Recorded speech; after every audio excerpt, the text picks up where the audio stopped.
The following is an exclusive national high-definition broadcast of Indiana University's Little 500 on HDNet. Months of preparation and hard work, becoming a team worthy to win. One of the most challenging bike races you will ever see. An unmatched college tradition, decades in the making. It's the 58th running of Indiana University's Men's Little 500.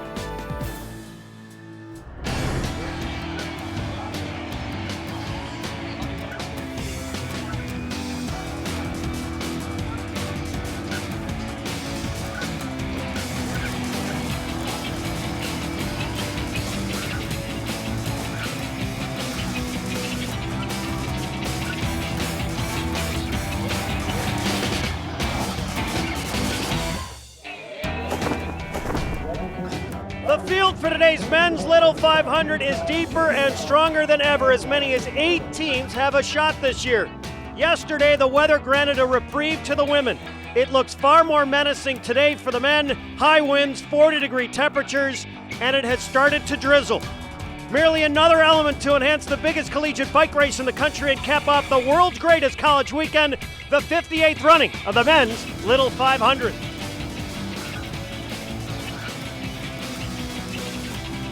Hello again, everybody. Judd Surratt, thank you for joining us for HDNet's coverage once again of the Little 500 here at Indiana University. I'm joined once again by Jason Sonnenborn, a Bloomington native, an Indiana University graduate, and an all-star rider in this event. And this is easily the biggest event that is circled on the IU calendar. There's no question, Judd. It is the greatest day of the year here in Bloomington, Indiana, and Indiana University. It's a showcase for the Student Foundation. Today you'll see 15,000 fans roar into the stadium after a morning of tailgating to root on their favorite teams. It really is the greatest day of the year here. The only thing that may have changed for some of the people who are going to watch today's event is what they're drinking. They may have switched from beer to whiskey. We move over to my other partner, Dylan Casey, a former U.S. Olympic cyclist. Dylan, one of the things that we talked about yesterday, the sacrifice that these riders will make, and in order to be a good cyclist, you have to love pain. You're right, Judd, because here at the Bill Armstrong Stadium, we have the House of Pain. And all the riders here have a great ticket, and they're going to show up here and have a great day, but you really have to learn how to suffer, how to embrace it, and how to push through it, because that's what it's going to take to win on the last lap of the Little 500. This was an event that was started by the IU Foundation, and this also marks the departure of IU Foundation President Kurt Simic. He's been serving in that post for the last 20 years, but his association with this race dates back to the late 50s. He rode for Dodds House back in 1959, and because of his 5 decades associated with the Little 500, we wanted to get his perspective on how the event has changed over the years.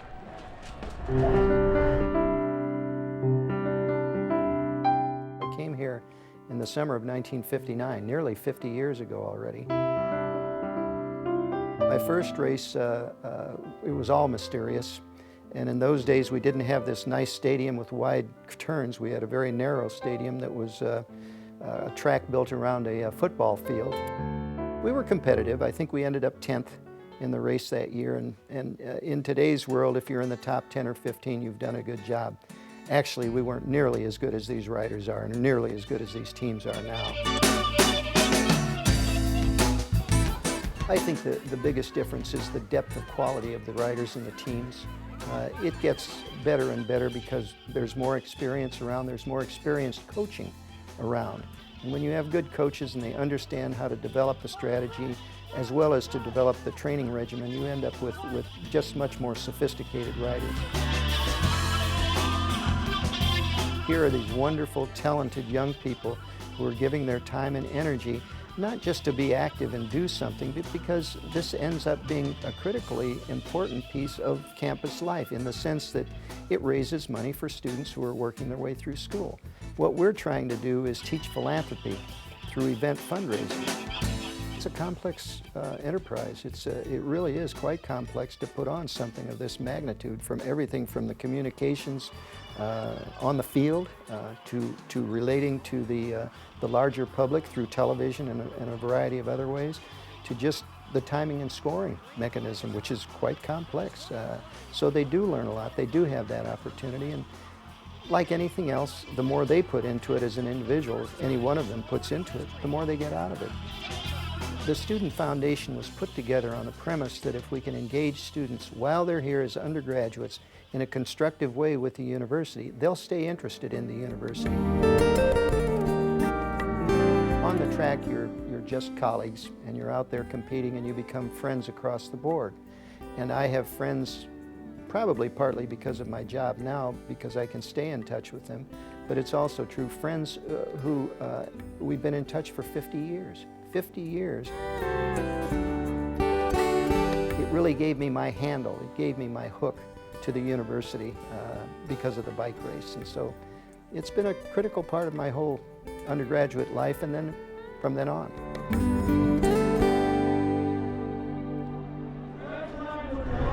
In part due to CIMIC's efforts, the IU Foundation, the Student Foundation as well, has helped raise more than $1.5 million for working students here at Indiana University, and he's a very difficult guy for this school to replace. Kurt's a very special man.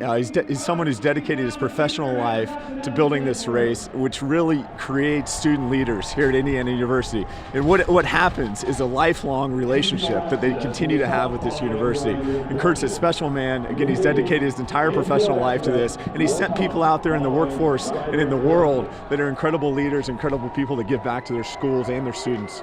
Well, we have a fourth member of our broadcast crew today. It is Hans Arneson. Yesterday, he was coaching his sister's team for Gamma Phi Beta in 2006 as part of Alpha Tau Omega, an epic ride, and they won that year. He lapped the field. Hans, we wanted to get your perspective trackside. What will it take to win, and how will the conditions affect today's riders? Well, I think it's going to be an epic day today as well. It's cold and it's windy down here on the track. You can see there's a very strong tailwind on this starting stretch here. But you know what? I walked around the track earlier today and I talked with the teams, and they're not afraid of these conditions. They've been training in these conditions all year round. All winter long they've been riding in this kind of stuff. But I do think that it's going to make for an interesting race. It's going to make sure that the top teams are going to separate themselves early from some of the other riders. You see this starting stretch has a super strong tailwind. With a single speed bike, you can only pedal it so fast. You can't get much of an advantage on this side of the track. On the other side of the track, you've got the headwind. Very, very strong headwind, and strong teams are going to be able to take advantage of that. In 2006, we were able to take advantage of the headwind, separate ourselves from the pack. And today, I think that some of the stronger teams are going to separate themselves from the weaker teams fairly early. Now, turn one, you've got the tailwind. It's going to be very, very fast. It could be sketchy. Also, in turn two, the riders are going to be coming around and hitting that headwind. It's going to be moving the riders around. That's where I think it's most likely for any wrecks to happen. Acacia, Pizza Express, the corporate sponsor, Pat Alberg. Well, with the conditions today, the experienced riders, Jason and Dylan, one of the things they've talked about is being an adept bike handler is really going to pay off today. Yeah, sure. Where you are on the track means a lot today, Judd, and experience goes a long way. So the experienced teams to watch today are the Cutters, Dodds House, Black Key Balls, but veteran riders that know where to sit in the wind, in the rain, in these tough conditions. That's really what's going to pay off. Yeah, you know, I think we're going to see in the first part of the race a real, action. All the riders are going to be jockeying for position. They want to get to the front. They want to stay out of trouble. And then they're going to see a little bit of a lull where everybody kind of takes an opportunity to kind of assess the situation and then execute the next game plan. When we return, we'll take a look at some of the favorites in today's men's race and also take a look back at yesterday's 21st running of the women's Little 500. Stay with us for more of our coverage here on HDNet.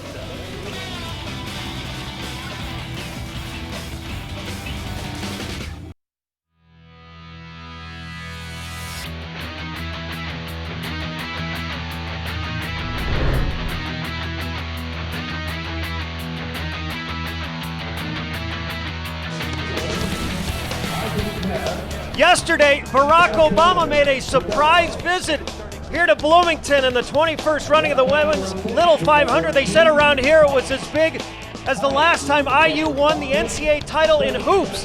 Guys, we saw a deeper field than we have seen in past years.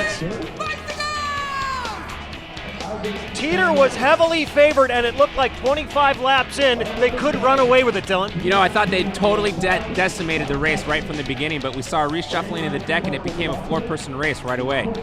Yeah, and the exciting thing about it, we learned anything can happen in the Little 500, right? The race was up the road yesterday, and we saw a first-time champion in Delta Gamma. So remember that today. Anything can happen. And we saw some gutsy efforts from some women's teams that had to come from behind to make up a big gap. Yeah, you're right. You know, they didn't panic. You know, when Teeter made their big attack and blew the race wide open, they kept their game plan. They did clean exchanges, and they stayed focused, and they brought it back together, and we saw a great finish. And it came down to these final few laps, final few exchanges. It was amazing, actually. And what they did, they rode their sprinter 2 or 3 laps in, let the sprinter set it up for Delta Gamma. It had a nice gap, and they took that all the way to the finish with an exchange on lap 98. Yeah, you know, it's really interesting because Delta Gamma did exactly what Teeter should have done given how much horsepower they had. They took advantage of the other teams making their exchanges, and instead of coming in and doing exchange, they just went for it and won the race.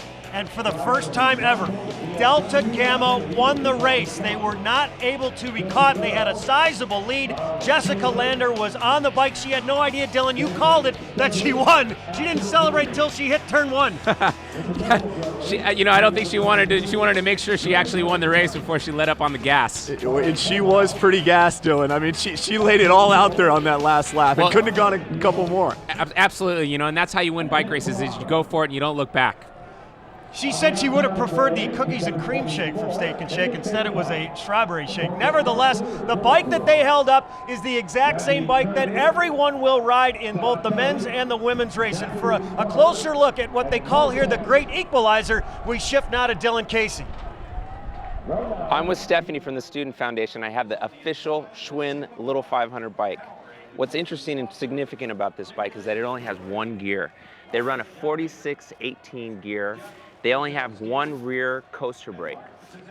On top of that, each team is required per the rules to use the same bike. They have the ability to change out the stem, the handlebars, and maybe the saddle. But each team is going to be out there today in the Little 500 competing on this bike with no handbrakes. We're going to see some great action, some great spills. This is the official bike. It's the great equalizer of the Little 500. Yesterday, I think it caught a lot of us by surprise that there were few wrecks in the women's race, but they are a constant. They will take place, and they can be gruesome.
This is an event that is put on by the students, and because of that, we wanted to enlist some of the students here at Indiana University who take part in the film school to get their perspective on some of the events that lead up to the Little 500.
Phenomenal work by those students. An avant-garde look at the spring series events that lead up to the men's Little 500. We want to thank all the students who helped put that together, in particular Matt Rice. Guys, these are some of the favorites we'll be looking to today, in particular the cutters.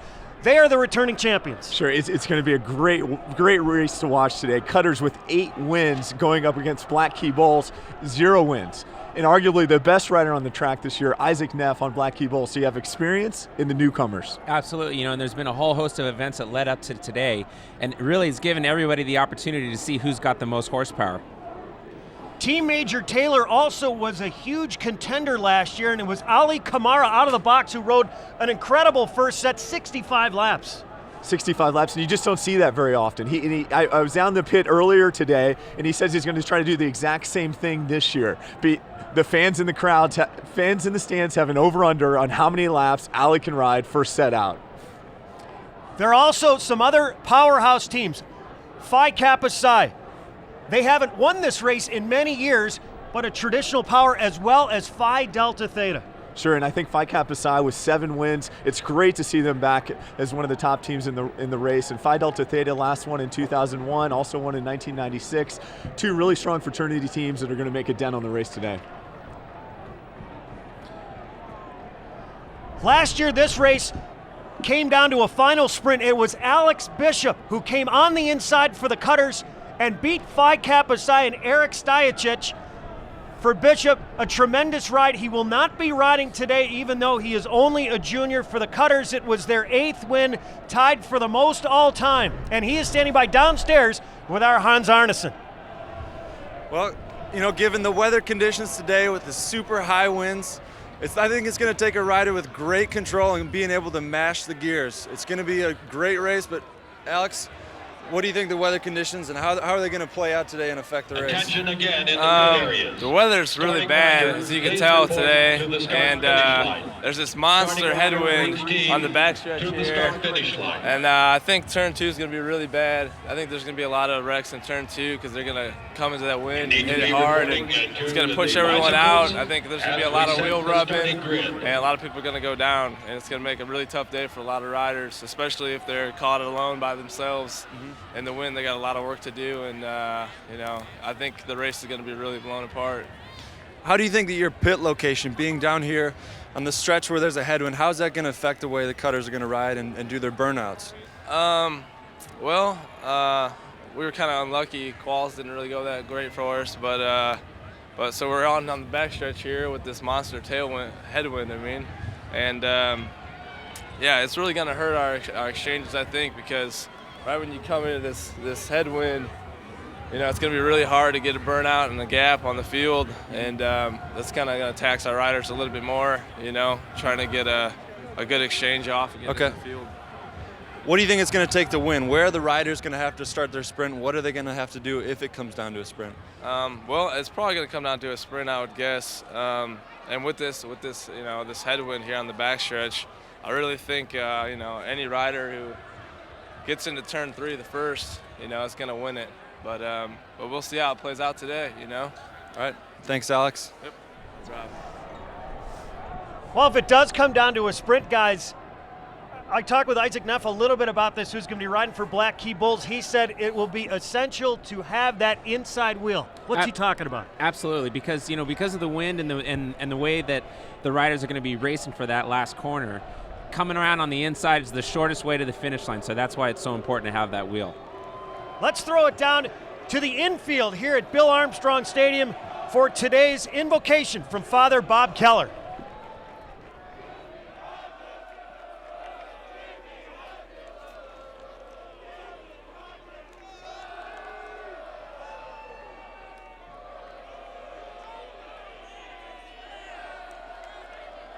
Ladies and gentlemen, please stand and remove your caps. Our invocation today will be offered by the Reverend Father Bob Keller from the St. Paul's Student Catholic Church. I don't know about you, but Mother of God, it's cold out here.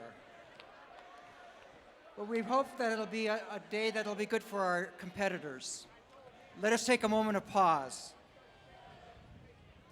So we gather on this blustery day for a drama, It is a drama of skill and of heart and of glory. The test of this race lies more than just in athletic ability.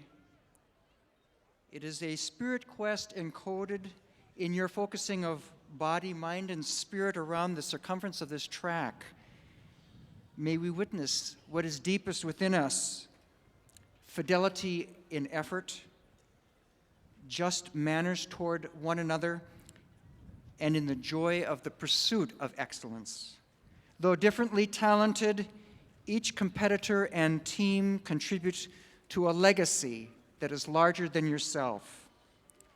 O source of all that is good, then, keep us safe in the turns of this track and in the turns of our lives, and may we acknowledge the place of integrity always, even above competition, and celebrate what is most noble in this race and in our lives, and carry that beyond this day. Amen.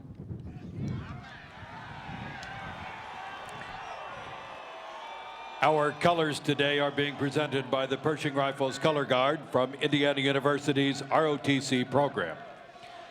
The Pershing Rifles Color Guard is a competitive drill and honor squad that consistently receives high marks in national competition. Ladies and gentlemen, it's a great honor to introduce Sylvia McNair, a member of the Indiana University Jacobs School of Music and the faculty, as she is also a two-time Grammy Award winner. Sylvia, our featured vocalist, as she presents our national anthem. Please join me.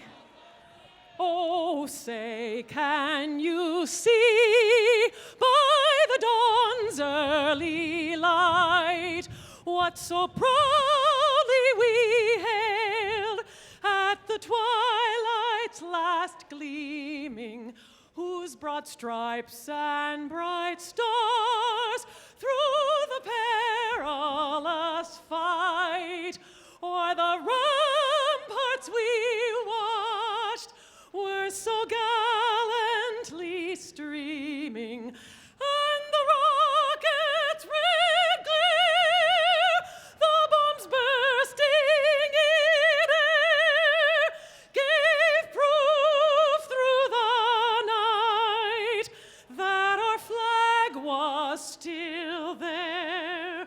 Oh, say does that star-spangled banner yet wave o'er the land of the free and the home of the brave? Sylvia McNair.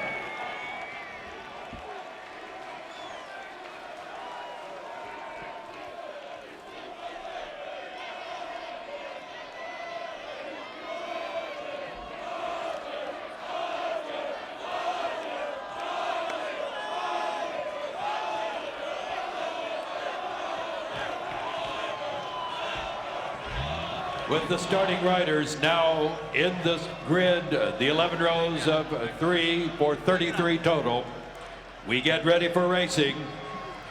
Let's join now with the acclaimed a cappella group of Indiana University, Straight No Chaser, back home again in Indiana.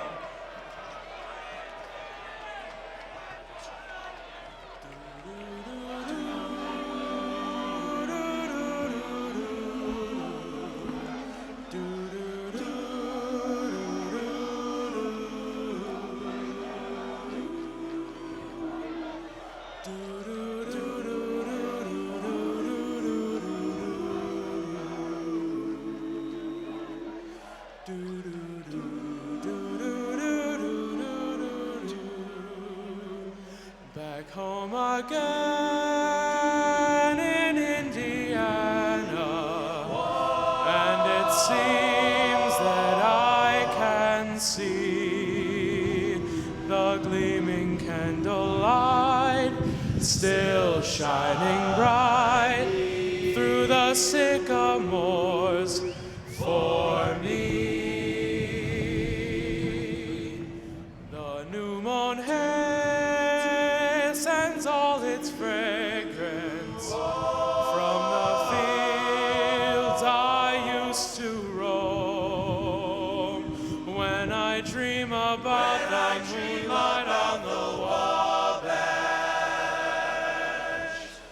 then I long for my Indiana home.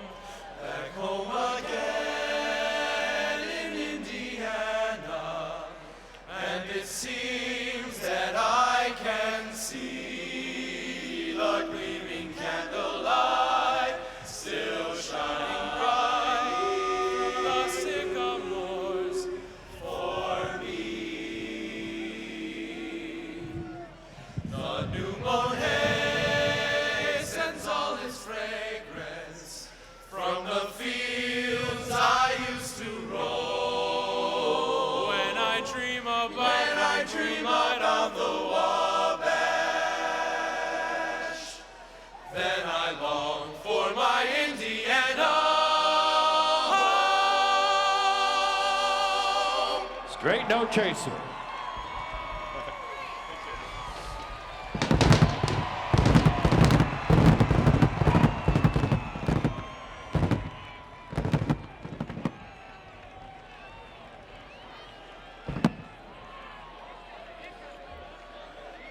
If you are in the infield and not officially credentialed as a participant or official, please move into the seating stands or spectator areas.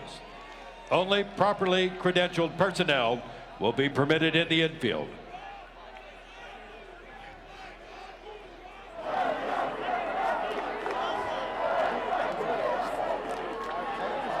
We welcome now to the microphone, ladies and gentlemen, today's race starter, Indiana University Foundation President Curtis R. Simic. Well, gentlemen, this is the moment that you've been training for. This is the moment you've worked so hard for. From now on, the whole day is in your hands, and all we hope for you is safe race, good competition, and a great ending. Gentlemen, mount your Schwinn bicycles.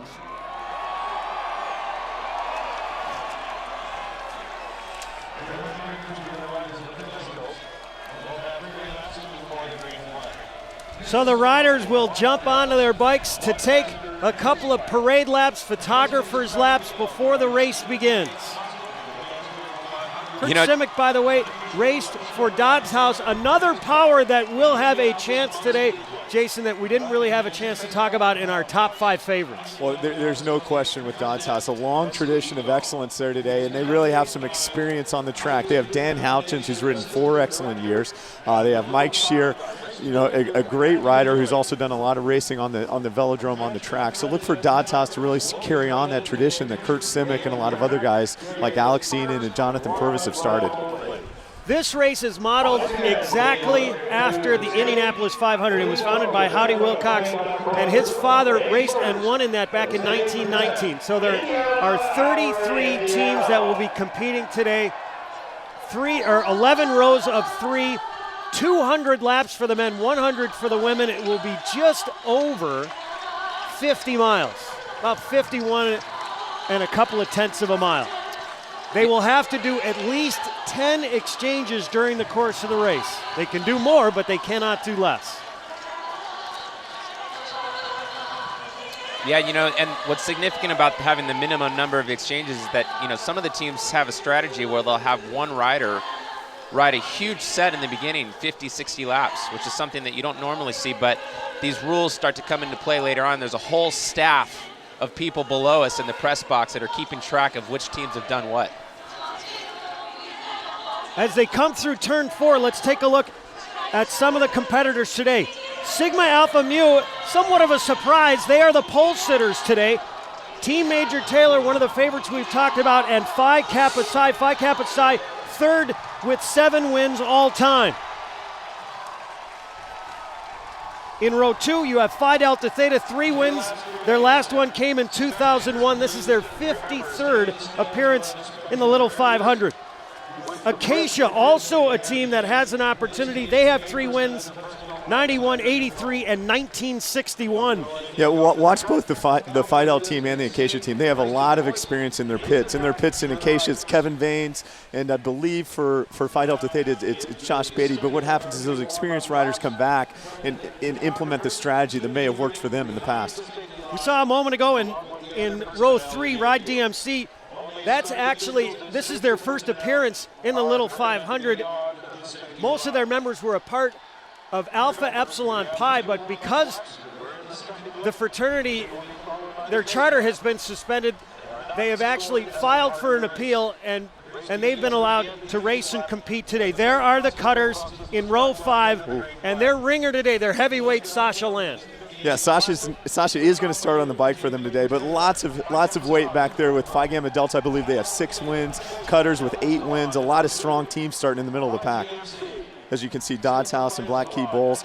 It's really going to be fun to watch as those teams in the middle and in the back, they're going to try to move up right away, and you'll see them swinging outside, maybe sitting on the inside, but a lot of action is going to happen early. For CRU Cycling, this is their first appearance in the race. Beta Theta Pi has been around a long time in this race. This is their 48th. Their last win, 1964. So I just saw the race official give 1 lap to go. You know, they have these first couple of laps. It's kind of like a parade just to get the team set. In row 9, you saw Hans Arnesson's former team, Alpha Tau Omega. They won this race in 2006, failed to qualify last year for the race. They were unable to complete the 3 exchanges during qualifications. The first time it has ever happened that a returning champion has not come back to defend its title. And qualifications are so important, Judd. It's 4 laps on the track. They happen in March, and it's four laps as fast as you can go, and you exchange each lap. So qualifications means a lot. Here they come around at turn 4. They'll start to gather some speed. Chappie Blackwell readies himself as the start of the green flag is waved, and we're underway for the 58th men's Little 500. Oh, and right away I saw a little wobbling there on the middle. You have a lot of inexperienced teams up front, and a lot of guys. There goes Isaac Neff on the outside, and Dodds House right on his wheel. Oh, you're seeing a lot of momentum come through on the outside right now. Yeah, right now it's just a fight for position because those teams that didn't really qualify that well still want to get to the front so they can stay out of trouble, which was inevitably going to happen in the first part of this race. And what you don't want to do is burn yourself out too early. Isaac has a lot of horsepower. It doesn't surprise me at all that he's out there rolling right now. Isaac Neff, the only Category 1 rider in today's race, I believe, along with Sasha Land. Yeah, and that's significant because Category 1 riders are typically the elite amateurs on the United States Cycling Federation. We've already seen a crash here. This is exactly what the riders are trying to avoid. We see the yellow flag coming out. And so the field is kind of neutralized while these guys try to get back up on their bike and make, rejoin the front of the race. Everybody's required to maintain their position. Just awful lot of carnage early. Hopefully that young man's okay. We also saw a penalty here for, I believe, Alpha Tau Omega that they briefly served, 2 seconds. You can see that rider looked like they just overlapped a wheel, just enough to lose control of the bike, and it just caused a huge chain reaction there. You can already see the pain on some of their faces. I think it was actually Sigma Pi that went down first. It looked like he just rubbed his front wheel on the rear wheel of the rider in front of him. That's right, and that's why these bikes are hard to handle, because they don't have the normal handbrakes that most bikes do. It's just that coaster brake, and so it doesn't make it easy to handle the modulations and the change of speeds in the pack, and so you have those little overlap mishap. Sure enough, guys are on the ground. And so what we saw early there was our top teams come flying around the outside to be up front. The reason they wanted to do that, they didn't want to be behind that wreck. Yeah, that's right. And you can see the whole bunch at the back just hitting the ground, and that's exactly why you want to be at the front, especially at this first part of the race. We're going back to green. That was Max Phillips, by the way, who took the digger on the back stretch, a junior from Sullivan, Indiana. And that's Mike Shear on the bike for Dodds House. Oh, and he's absolutely blazing on the bike right now. He wants to drop anyone on the back. Yeah, he's flying, and you can see the riders coming out of turn 3 or turn 4 right there, just trying to make contact. And it's really, they have to get back into the bunch as soon as they possibly can, because they don't want to waste a bunch of energy in the headwind. Mike Shear in Dodds House coming across here as we're 4 laps down.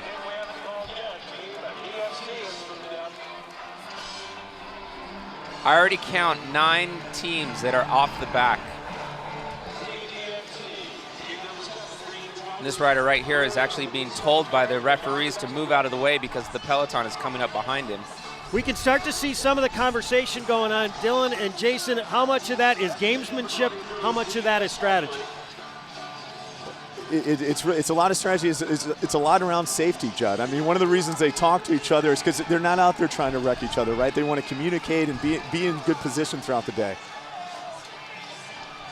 Dylan, is it also an opportunity to get in some riders' heads? Yeah, you know, why not? It's like, this is a long race, so it's never too early to try to win. Well, and what you can see now, you see Black Key Bowls and Cutters up there on the front. What happens after a wreck is everybody gets a little bit antsy, and you realize how that's going to happen, and you absolutely don't want to get yourself stuck at the back.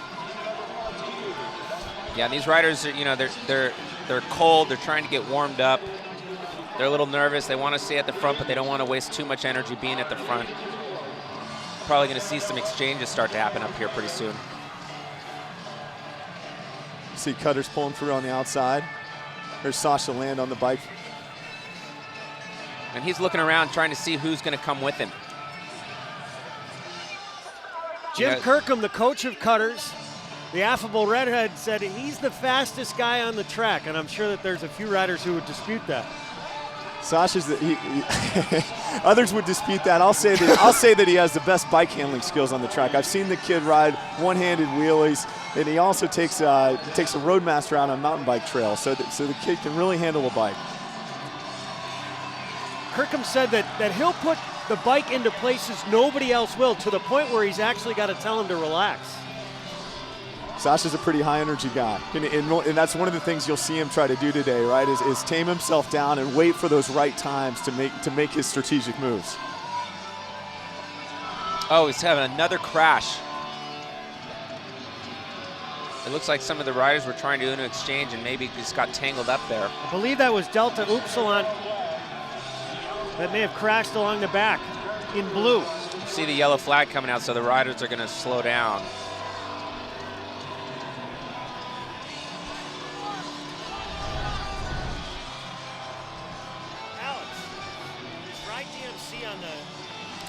Yep, somebody at the back of the field just got tangled up, and you know, we have 3 or 4 riders that hit the ground right away.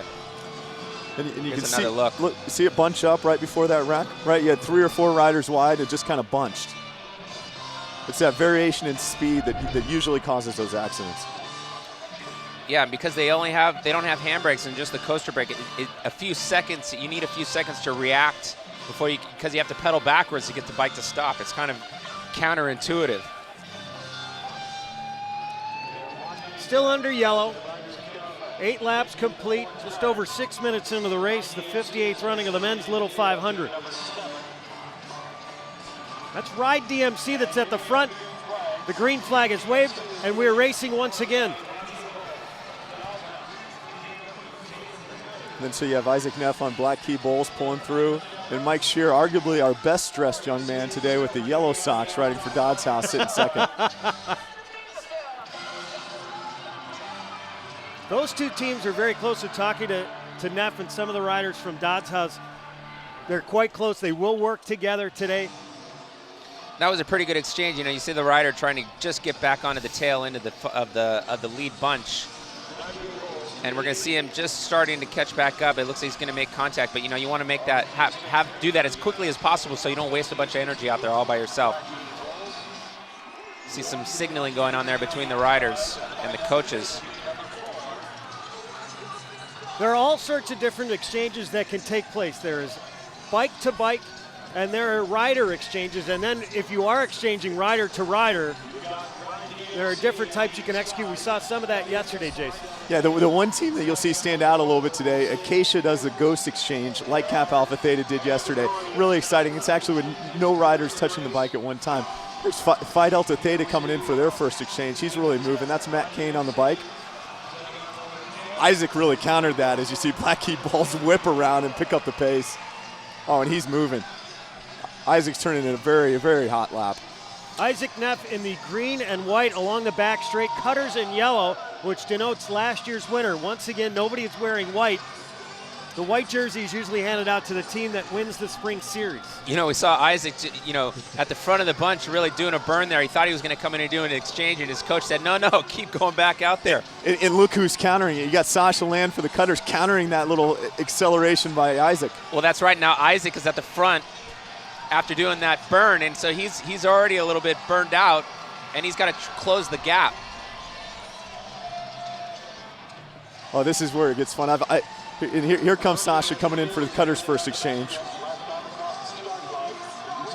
The cutters with the last pit along the far side. Now, that was a great exchange. Yeah, and that was a rider exchange to Paul Sigmason. Yeah, and so Paul can just get right back in there at the back of the lead bunch, and without wasting too much energy. Sigmason, a part of last year's team, a swimmer formerly here at IU. So you can just see how important communication is at this point. Line up, get vertical, keep the bike moving, right? A good pickup. And you saw Paul out there almost in the middle of the pack, right? That's something for them to watch throughout the day. And part of the benefit, actually, Cutters won in that pit in 1992. Part of the benefit in being the last pit on the straightaway is that there's no pit on the other side of you, right? And you can use a lot more room to go ahead and do your exchange. Well, not only that, but they're doing their exchange in the headwind section so that when he gets back on the bike and up to speed, he's actually coming out of turn 4 with a tailwind. So it'll make it easier for him to make contact with the lead group again. We're on lap 14. 200 laps in this race. Just over 50 miles. You know, something that looks like we have another crash in the pit. It looks like Beta Theta Pi. Yeah, maybe they had a bad exchange. They're still under green at this point. They're wearing quite a few cinder badges down there in that pit so far. Yeah, very early on, Wait a minute. that was Black Key Bulls. It looks like they're having a little problem there. That's team number 17. Team number 5 is Acacia. Cutters may know something. They're on the front. They look like they're pushing the pace. We've got to monitor this situation. I think Black Key Bulls is a little bit off the front right now. As you can see, Paul taking advantage of that. Well, and Cutters really, you know, their coach is telling him, go for it, keep going. Look at Paul go. Paul was a varsity Indiana University swimmer, a great athlete, and now he's translating that into bicycle fitness. The guys on the Cutters team said that he is a far better rider than he was last year. Last year it was just all athleticism. This year he understands a lot of the nuances of the race. Here's a Cutters coach giving some instructions to his rider. He's saying tempo, so that means, you know, okay, look, you got a good gap. Just maintain the pace that you're going right now. Don't burn yourself out. And actually, he's got a half a lap lead on Black Key Bulls, our other favorite right now. In tempo really means don't do too much too fast, right? Ride within yourself, ride some good strong laps. So we're likely seeing a strategy that's starting to be executed here by the Cutters. Yeah, because the best team in the race is a half lap down, right? So you want it, they've got to keep it hot.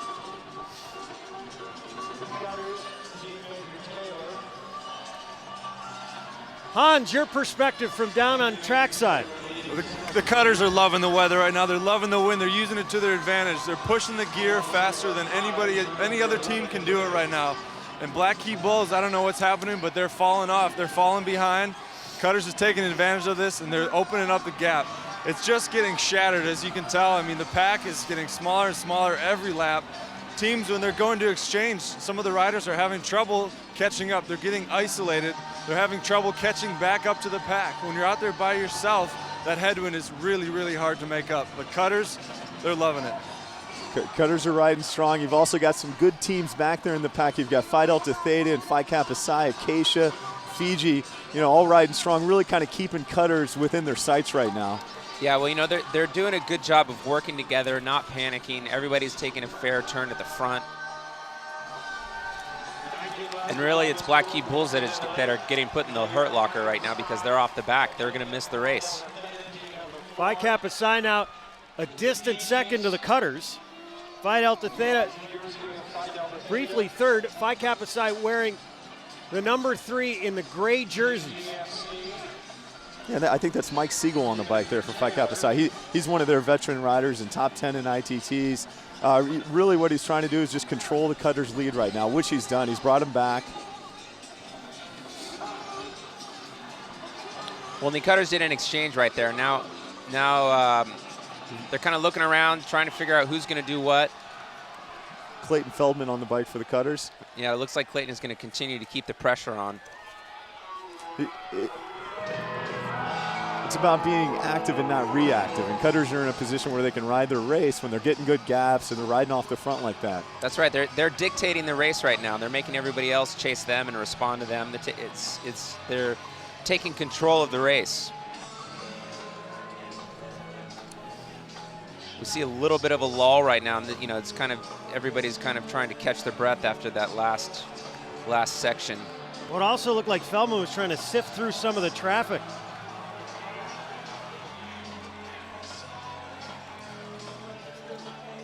Yeah, and what Clayton needs to do for the Cutters right now, he needs to get on the wheel, and that is what he's doing. You don't want to be too far outside or too far in the back. Ideal position is really, you know, third or fourth on the inside. I should say first, second, third, or fourth, but you want to be in the top. There's Ali Camara on the bike for Team Major Taylor. He opened it up last year with 60 laps, and you can see him also starting off strong with over 20 today. Yeah, you know, the rider from Team Major Taylor is doing a good job of maintaining good pack position, not doing too much time in the wind, but staying out of trouble.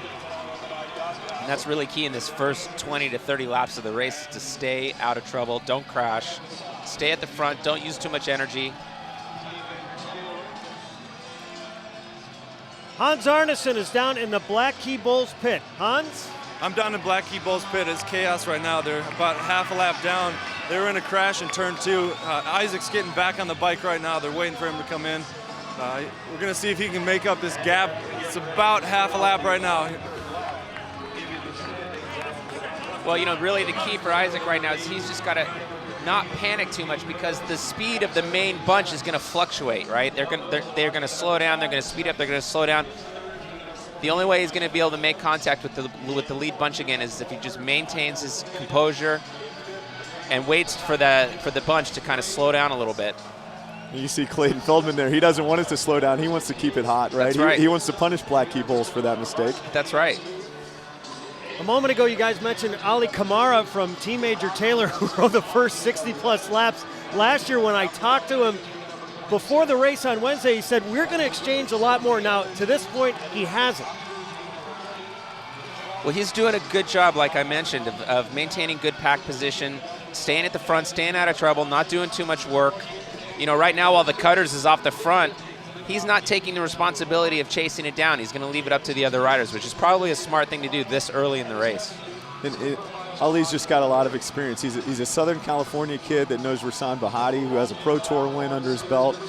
You know, Team Major Taylor rides a very, very smart race, and I just love the way Ali rides. Definitely something we haven't seen in the past years is a lot more clothing on the riders. It definitely tells how cold it is out there today. And so, Dylan, what's like that? What is that for a bike racer? Do you want to keep your legs warm? How do you do that, whether you're wearing shorts or leg warmers? Yeah, definitely. I mean, you know, in a race, especially longer races, you want to try to stay as warm as possible so you don't expend a bunch of extra energy on being cold. So arm warmers, leg warmers, maybe even shoe covers on some really cold, wet, rainy days. So far, the rain's held out for us, but, you know, it could change at any moment. The Cutter's still in the lead. Just hitting 26 laps right now. Looks like Dodds House also riding strong. Phi Kappa Psi. For people who are watching this race for the first time and hearing the name Cutters and thinking about the movie that immortalized this race, Breaking Away, the Cutters team in Breaking Away, they weren't students here at Indiana University. You have to be a student in order to ride. The Cutters team, Jason, this is a group that split off from the Delta Chi fraternity back in the early 80s and formed their own independent team. Sure, just a long line of history as we watch this Team Major Taylor exchange. Ollie with another great set. And actually, that's her sprinter getting on the bike. Kenny Parks. Down to Hans Arneson. Well, Black Key Bulls are still trying to catch up right now. Looked like Isaac Neff isn't feeling that great. He threw up right before he got on the bike. He's laying down right now. He's hurting. They're trying to get back into it, but cutters are laying into it. They're not pulling off. They're staying on the lead and they're pushing the pace. That's significant. You know, Team Major Taylor did a great exchange there. They put their sprinter right back in the front. It was a pretty impressive exchange, exactly how you want to do it. Little conversation going on there. Everybody's trying to jockey for position. They all want to keep the pressure on Black Key Bulls. And what you'll see is the riders often have signals between themselves and the coaches in the pit, so they'll plan that out before the race. You'll see them touch their helmets, stick their tongues out, and what that often means is either I'm feeling good, I'm coming out, get somebody ready, or I want to stay out there, give me a couple more laps.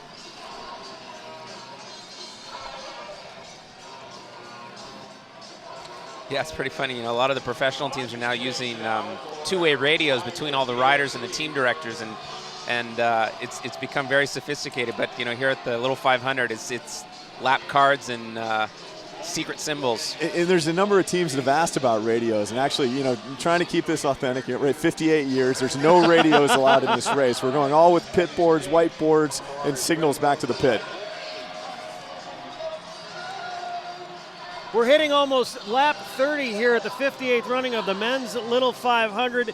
Stay with us for more of our coverage right now. The Cutters in the lead, looking for a repeat championship, their 9th.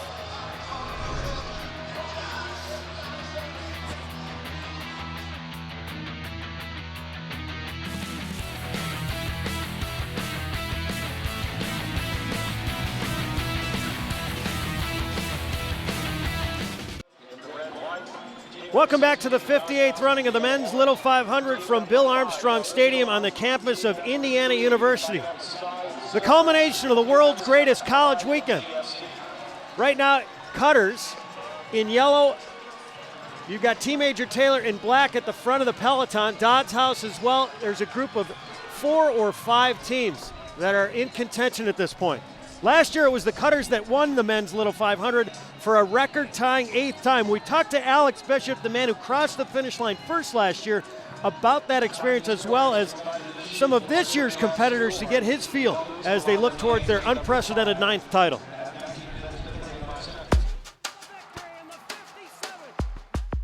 The history behind this team is unreal. You know, we have all sorts of resources that have been around for you know, longer than I can even imagine. This is so much deeper than you ever thought it was, because there's so much history, and you know, everyone's there to back you up, give you advice, you know, tips, the whole race plan.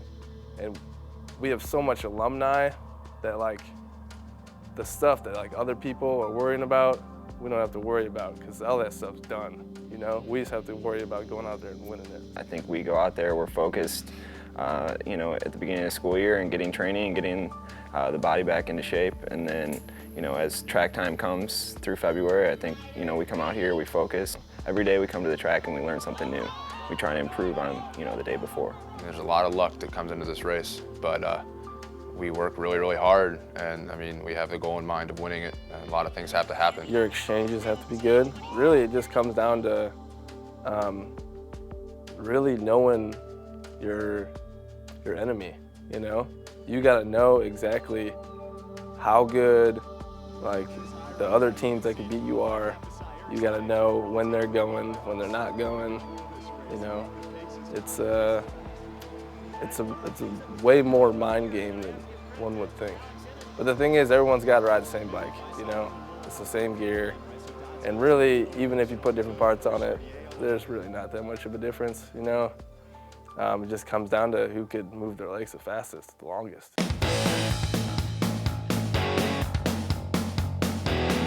You put the great equalizer in there, and everyone carries the same bike race day, and it's just whoever can carry the red line the most. It's the team that crosses the finish line the most every year is the team that wanted it the most. The psychological edge is important, just because everybody rides, you know, the same bike and everything is so equal. I think any edge you can get, psychological or physical, is really important. You got to be proactive and you got to be reactive to different things that happen in the race. And if you do those two things all day, you make the race and you make other teams kind of wonder what you're doing and what other people are doing. And you know, it's perfect races. You're crossing the line first, bottom line. Make people race on your terms, you know, go out there and try some things, and, you know, don't let other teams dictate where you're going to be riding and, you know, where you're going to be when all is said and done. It's going to be the usual suspects, and I think everybody is aware of who they need to race on race day. Perfect scenario would be, you know, us getting to the front without any major incidents, anybody wrecking in front of us, and then the only thing we can really control is being there on the last lap with the leaders, and I think if that happens, then I don't think there'd be a problem crossing the line first.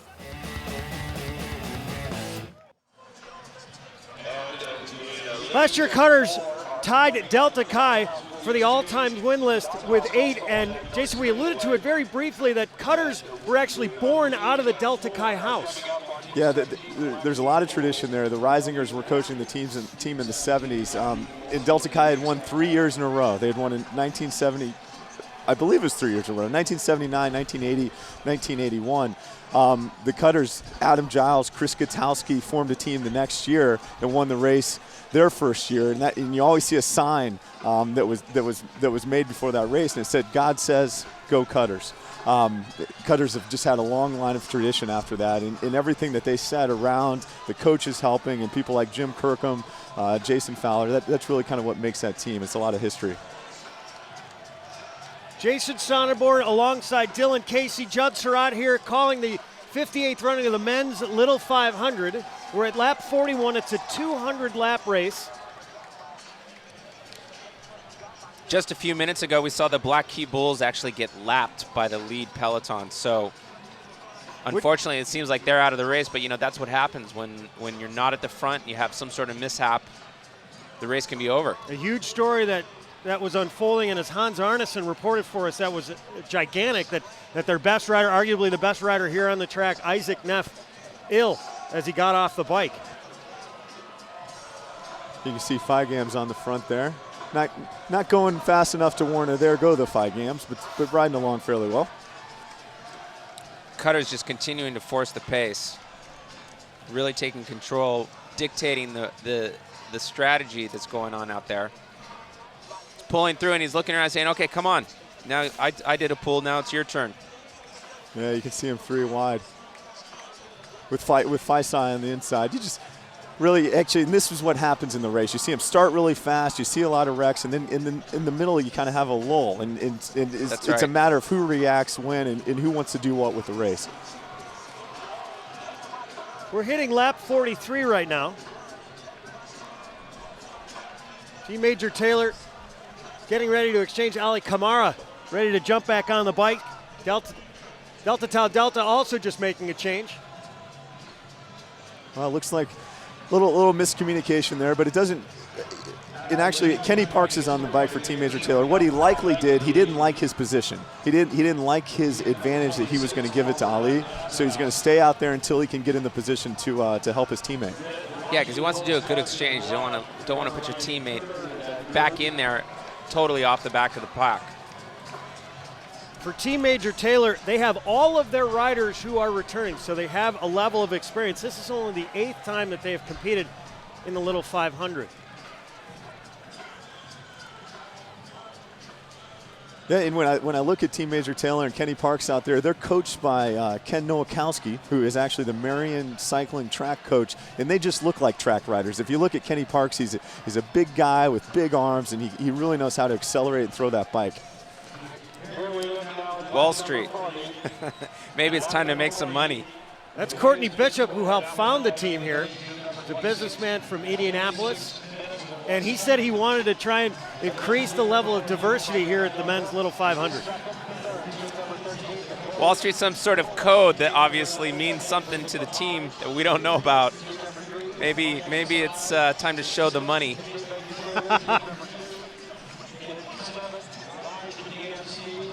We'll have to try and decipher that by watching the way he rides. Cutter's making an exchange in the back pit by turn 3. I'm still trying to figure out that Wall Street, with the way the market's doing, so So I don't know. Does it mean right in the back of the pack right now? See, the guy who might know is Dan Houchins for Dodds House. He's going to be working for Morgan Stanley after he graduates in wealth management.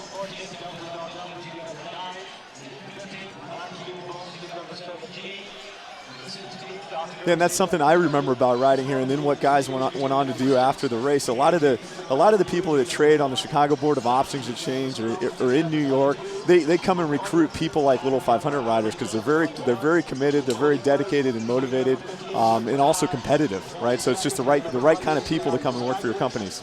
Well, you know, we see cutters on the front there really forcing the pace, and that's going to make it even more difficult for Team Major Taylor to do an exchange because their rider can't get into position. There was somewhat of a surprise on the board, and that was Alpha Tau Omega. No offense to Hans Arneson, but I think even he would be surprised at how well they've competed to this point. Well, you know, I'm counting here, and I only see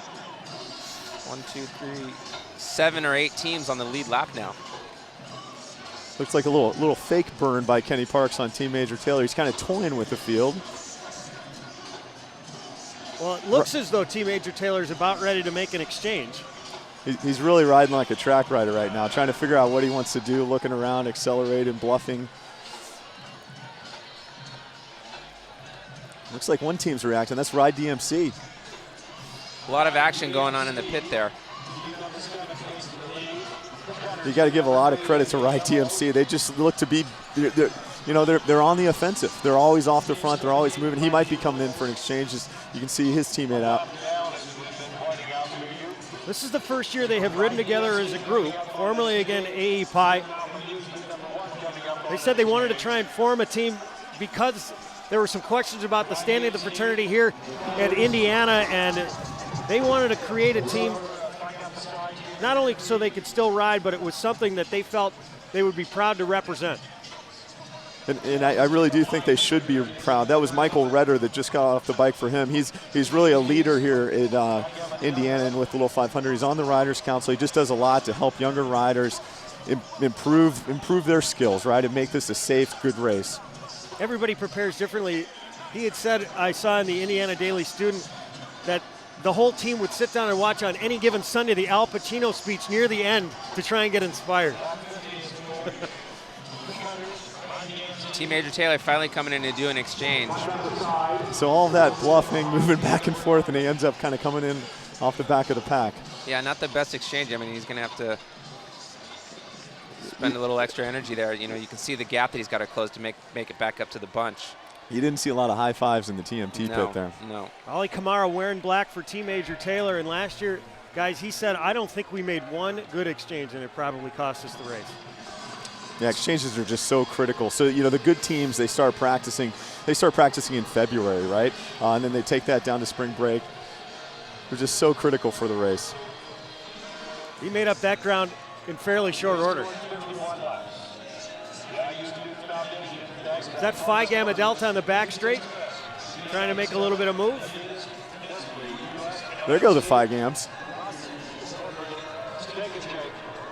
Yeah, it looks like they're going to do an exchange here, and they actually have a pretty good pit location given that they're right at the exit at turn 4, so it means they're going to exchange into a tailwind. For Phi Gamma Delta, they're wearing red and white. They've just made an exchange. This is their 56th Little 500. They have 6 wins, but they have not had one since 1995, but another storied program and a powerhouse here for many years. And we see a little bouncing around, a little wobbling down in the gutter there, but everybody held it together. Hans Arneson has drifted over to Team Major Taylor. That's right, Ali's back on the bike. Is he going to ride a lot of laps for you again like last year? We're going to see. You know, we're trying to spread it out. We got a pretty balanced team. I think we're going to see what we can do here. We're going to see what we can get done. All right. He's yelling out Wall Street here down in the pits. I'm not sure. What does Wall Street mean? Does that mean show me the money? It could at the end of the race. It could at the end of the race. All right, thank you. Courtney's worried our live telecast here on HDNet. He will not disclose. He's worried other teams are watching. Do you see the other card? It said Jefferson. Maybe that means dead presidents. It's all about the money. 53 laps gone by here at the 58th running of the men's Little 500. There you see Ali Kamara. Oh, it's just fun. You know, when alumni like Courtney come back and they're a part of these young guys' lives, trying to help them along and create teams. You can see he's pretty animated down there. He's rather fired up. One of the things Courtney said was that he felt because there was no diversity here, and he would ask people, well, why there aren't more African Americans or black riders, and he would hear, well, black kids just don't cycle. And he said, those are buzzwords for me, that when I hear that, I want to make sure that people don't confuse don't with can't. And so here Ali comes in, and he certainly can ride a bike. He got a huge gap, and so that's really, that's a tutorial on what you want to do for your teammate, right? And unfortunately, the guy getting on, couldn't get on the pedals right away, but that's exactly what you want to do, bring in a gap for your teammate. That's right, and he can jump right back into the bunch there and not waste a bunch of energy. It's obvious that Team Major Taylor spent a lot of time over the winter working on their exchanges. Starting to see a couple of raindrops out there. Who knows what's going to happen here with the weather? How will that affect the cinder track here? It doesn't hurt the track that much. There will be ruts that form. Really what happens, I think the biggest danger is the cinders come flying up in your face. And by the end of the day, you'll have a black face. It's tough to see. So it really is, it impacts safety. Cutter's now trying to make up a little bit of distance. Cutter's wearing yellow. They're in first. Phi Psi in silver in second. And then you see Dodds House third with the yellow and orange. Phi Gamma Delta in red and white. But it's a fairly sizable peloton as we're about at lap 57. Great exchange by the Cutters right there.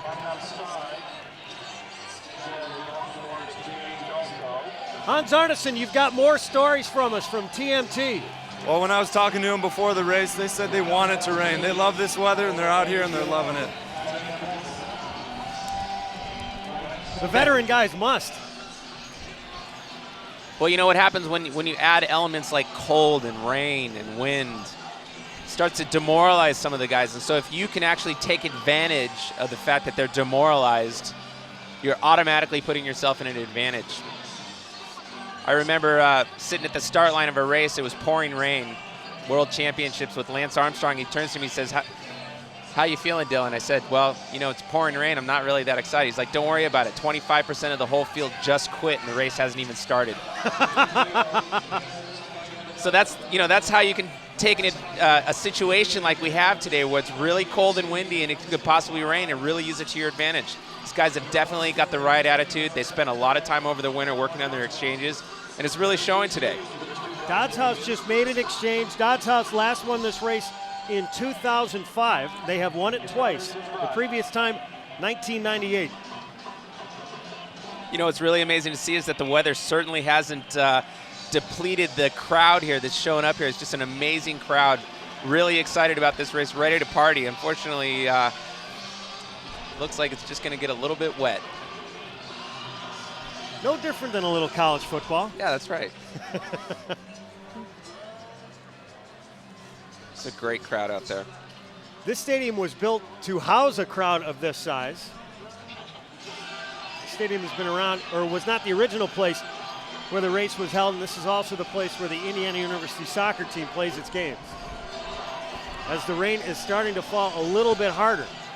And it looks like it's coming out of the north. The north and the west.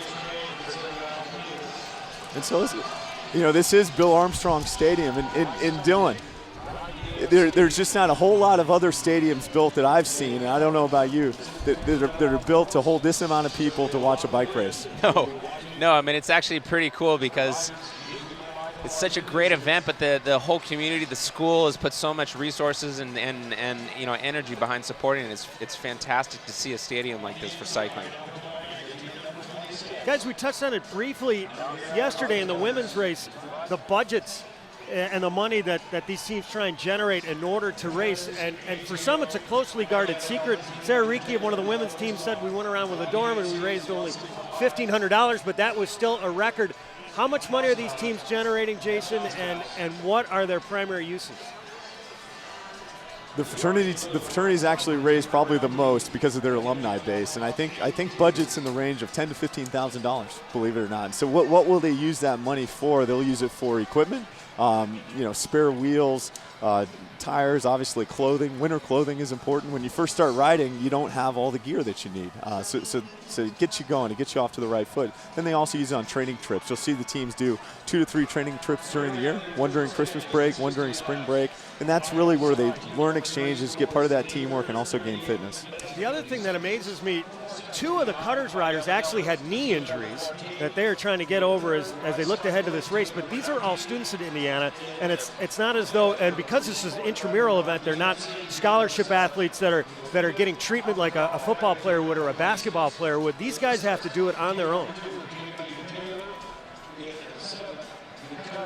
You know, it's interesting to hear you talk about how some of the teams have training camps and they actually go away to work on their exchanges and stuff like that. And I'm sure getting away from some of the local weather is a big advantage as well.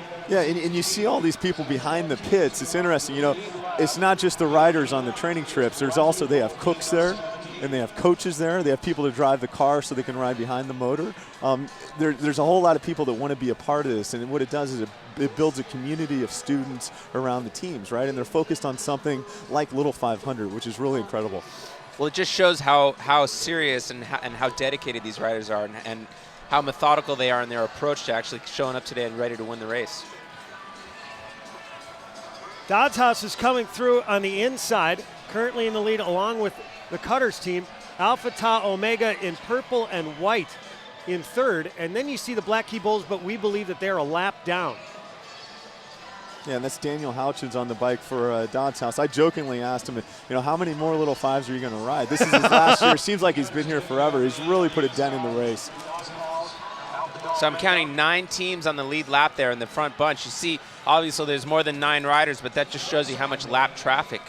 And like yesterday, we saw that kind of come into play and affect the race.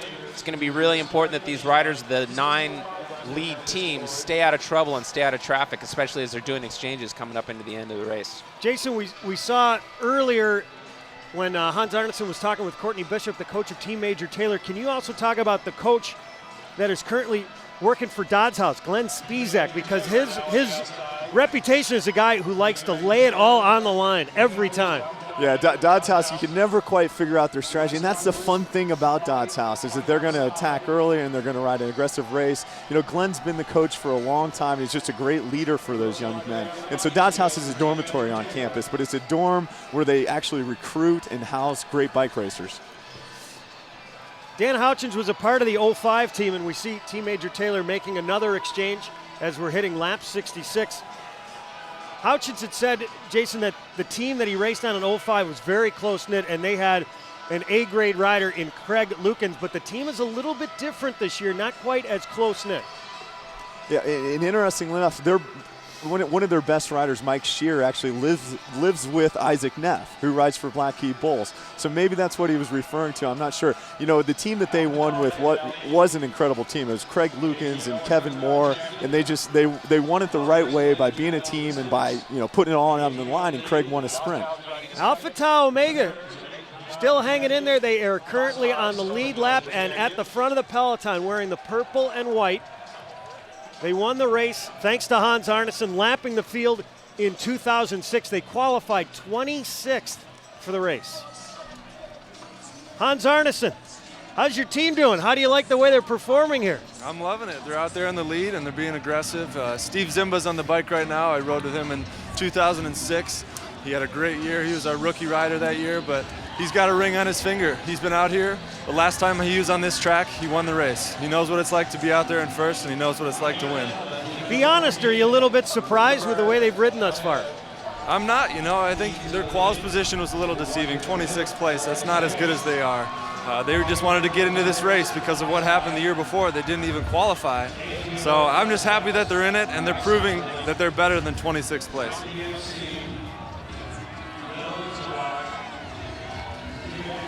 Looks like Phi Gamma Delta is coming in to do an exchange. The Cutters currently in the lead. Cutters wearing yellow.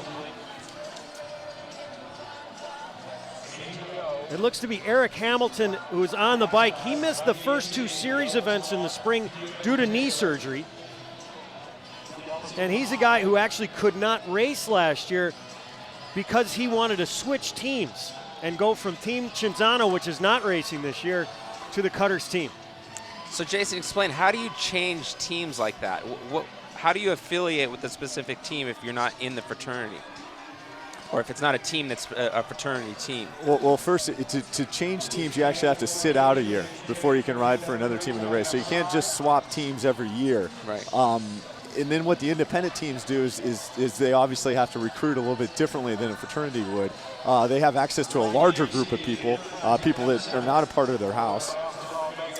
And then dormitories like Dodds and like Wright Cycling, those are people that they'll recruit and they'll actually live in the house, and that's how it starts. But there is a real recruitment process. Oh, there absolutely is a real recruitment process, because what you'll do is you'll look for junior racers. And there's stories of the Risingers going out and recruiting Wayne Stetna and others to come and ride for those fraternities. So you'll go out to races and you'll look for junior racers, people are 16, 17, 18 years old. You'll encourage them to come to IU and ride for your team. You'll talk about Little Phi.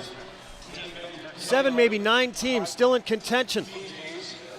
At the top of the peloton here at the 58th running of the men's Little 500. Stay with us here on HDNet for more of our coverage. We're hitting lap 74 here at the 58th running of the men's Little 500. Still a large contingent that has an opportunity to win this race, but just a moment ago, Jason, we saw a wreck there in turn 2 that could affect our leaderboard. Yeah, and it's not what we want to see. It looks like the Phi Gamma rider, again, he rubbed that front wheel. You can see a big pile up in the back. And really that puts them 3/4 of a lap down. It makes their day awfully tough. We have just jumped back to racing with the green flag. And while we have the opportunity, you might remember that Team Major Taylor, last year, their top rider, Ali Kamara, completed more than half of the 200 laps by himself. This year, Major Taylor, a different team. Having finished second in qualifications, they have their eyes on taking down the Cutters this year. Ali Kamara, and we are Team Major Taylor. Yeah, we got some confidence, I guess, this year compared to last year, more so. But still, this year it's a lot deeper field. There's probably 10 teams that could be on the lead lap. The Cutters are obviously the favorite right now.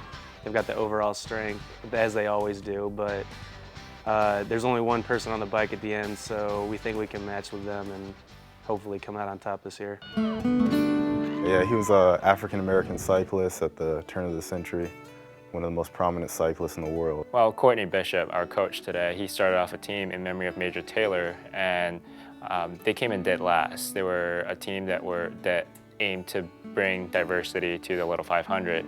Now, fast forward about 10 years later, early 2000, based on that experience, they started at Team Major Taylor, and they based the experience from that team as well as some of the support from the alumni. And that's how the team actually got started, to introduce diversity to this race. And over the years, it really has become more and more diverse. And today, as you can see from the crowd right here, you have 2 white guys, a black guy, an Asian guy, and we actually have last year we had a Hispanic guy on the team too. So I don't think you can find a team as diverse as Team Major Taylor. The name Major Taylor, he was just a very prominent black cyclist in the 1890s. That was a terrible time to be a black athlete. He broke so many world records, and today he's just a forgotten person. And so we feel like being part of this team, we try to bring the spirit of Major Taylor back into the race, where anyone can just achieve something. Achieve something if they put their hearts and minds to it.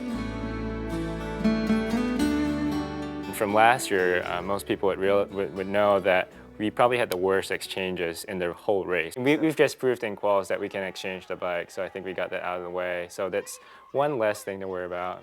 We got the last pit on the front row now, so we don't have a back end, line, so we can do bike to bikes and go really fast. And just the Cutters had that last year. I keep going back to them, but they won it, so we try to. They know what they're doing, so. I think last year we were really physically able to do it, but I think mentally, psychologically, that got the best of us because our experience wasn't as great. But I think this year from that experience, I think we'll be able to help propel us to the victory. Win or go home. Win or go home? Win or go home. We're coming for you this year. And we're going to be drafting off you, but you probably knew that already. And we're going to win. Cutters, I drink your milkshake. It's on you, Alphonse. Do something. Oh my God. They finished second in qualifications, a group that raced together last year.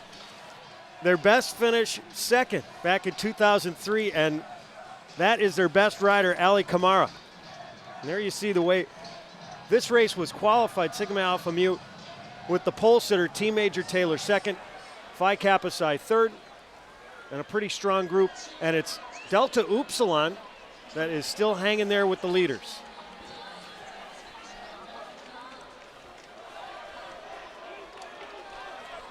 Delta Upsilon wearing the blue jerseys. You see Alpha Tau Omega on the front. I think that still is Steve Zimba. Phi Kappa Psi. I think that's Mike Siegel on the bike for Phi Kappa Psi. I think he is their best rider. He's got 2 years of experience. Steve Zimba's sister, Lauren Zimba, one is a part of the KD team. So there you saw something interesting, right? You saw the tongue out of the mouth. So I think we're learning a couple of the teams, the tongue out of the mouth may mean an exchange coming in the next lap. Here comes the Cutters, and they got a bunch of traffic. Guys, as we're almost hitting the halfway point of this race, we're through 82 laps at this point. How does your strategy start to shift? With so many teams on the lead lap, I think there's a couple out there that like to see the lead group dwindle. And I think those teams that can do it, I think they're the Dodds, I think it's Cutters. And what you're going to see is they're going to try to lose teams like Team Major Taylor and Wright Cycling and others that aren't as aggressive as they are. So try to increase your chances by dropping a couple of the teams, not allowing so many teams to stay on the lead lap. Alpha Tau Omega heading in for an exchange. That'll move Cutters back into the lead. Cutters in yellow, Dodds House in orange and yellow. And you just saw Alpha Tau Omega in the white and purple jerseys. Team Major Taylor in black, Phi Kappa Psi in gray. So according to intelligence, we're down to 8 teams on the lead lap right now. So the Cutters' strategy of trying to weed out the weaker riders looks like it's starting to work. One of the other teams that is still on the lead lap, Delta Sigma Pi. They had a women's entrant yesterday. It's a business fraternity here on campus. And once again, it looks like they could be a contender.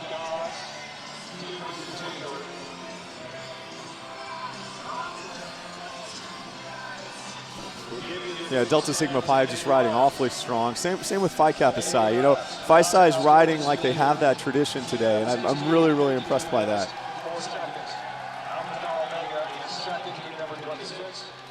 Breaking Away, the movie that immortalized this race, was written by a member of Phi Kappa Psi, and the interesting thing is they have the trophy from the movie from 1979. They have not won a race since. It's been a while. They're hungry. That trophy sits in their dining room, but they have won this race 7 times. Just amazing to hear about the teams that have won this race so many times. It just really speaks to the legacy and how important that is to actually being successful here. Here you see our leaderboard.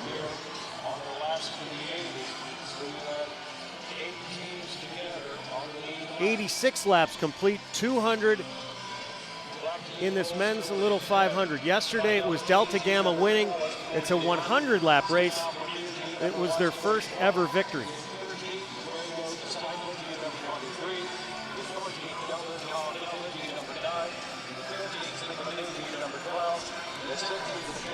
Guys, we've talked about a lot of some of the individual riders here in the race, and especially with this being 200 laps, it will take more than one rider. Most of these guys will say it's going to take an entire team to be able to pull this off. Yeah, and that's really the fun thing about the Little 500 is you can't do it by yourself. You know, you have to do the exchanges in the race, and you have to rely on your teammates when you're not there. So it's a very, trusting team-building relationship. With some of the teams that we've also called out in the lead lap and on the lead peloton, I think if, let's say, Delta Sigma Pi won this race, I think it would catch everybody by surprise, but it has been many years since a dark horse has won here at this event. Down to Hans Arneson. Well, it's that point in the race when some of the top teams are really starting to show themselves.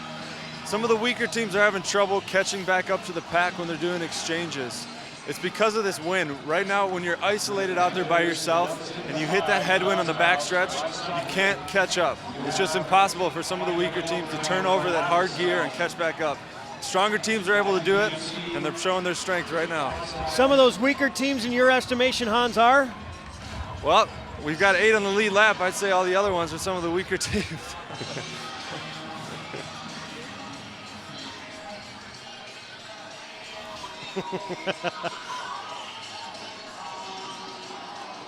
The last time a dark horse really shocked everybody here at the race is Dodds House is pulling to the front at lap 89, probably Sigma Phi Epsilon back in 1999. And if talking to Alex Ian and Jason, he said there was a crash late in the race which freed them up for the victory. Yeah, that was a year when we did. We had a lot of teams on the lead lap, and there was a crash in the 180s. Actually, and then the young man that won it for Sigma Phi Epsilon was Steve Kopak, and he was he had a lot of confidence, and he was a strong sprinter, and he showed it, right, and surprised a lot of the stronger teams.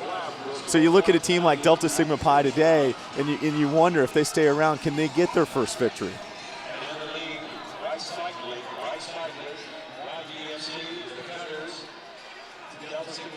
Wright Cycling, RideDMC Cutters, 1, 2, 3 in the peloton at lap 90. Yeah, and you talk about RideDMC coming from the AE Pi legacy, right? And AE Pi was a fraternity that had won in the 80s, and they're out there representing, I guess, their old house very strongly today. Yesterday we talked about strategy in the women's race versus the men's race, the women's race being 100 laps shorter. How dramatically different will we see it today? We saw a lot of women, go very hard with the pedal down, but this is so much longer that I would imagine it really has to differ. Well, the men they adjust their training. They do longer training rides, they do longer intervals, they do longer training sessions, and they're prepared to do 200 laps. Dylan, as a cyclist for many years, how have you seen the training change, really across decades?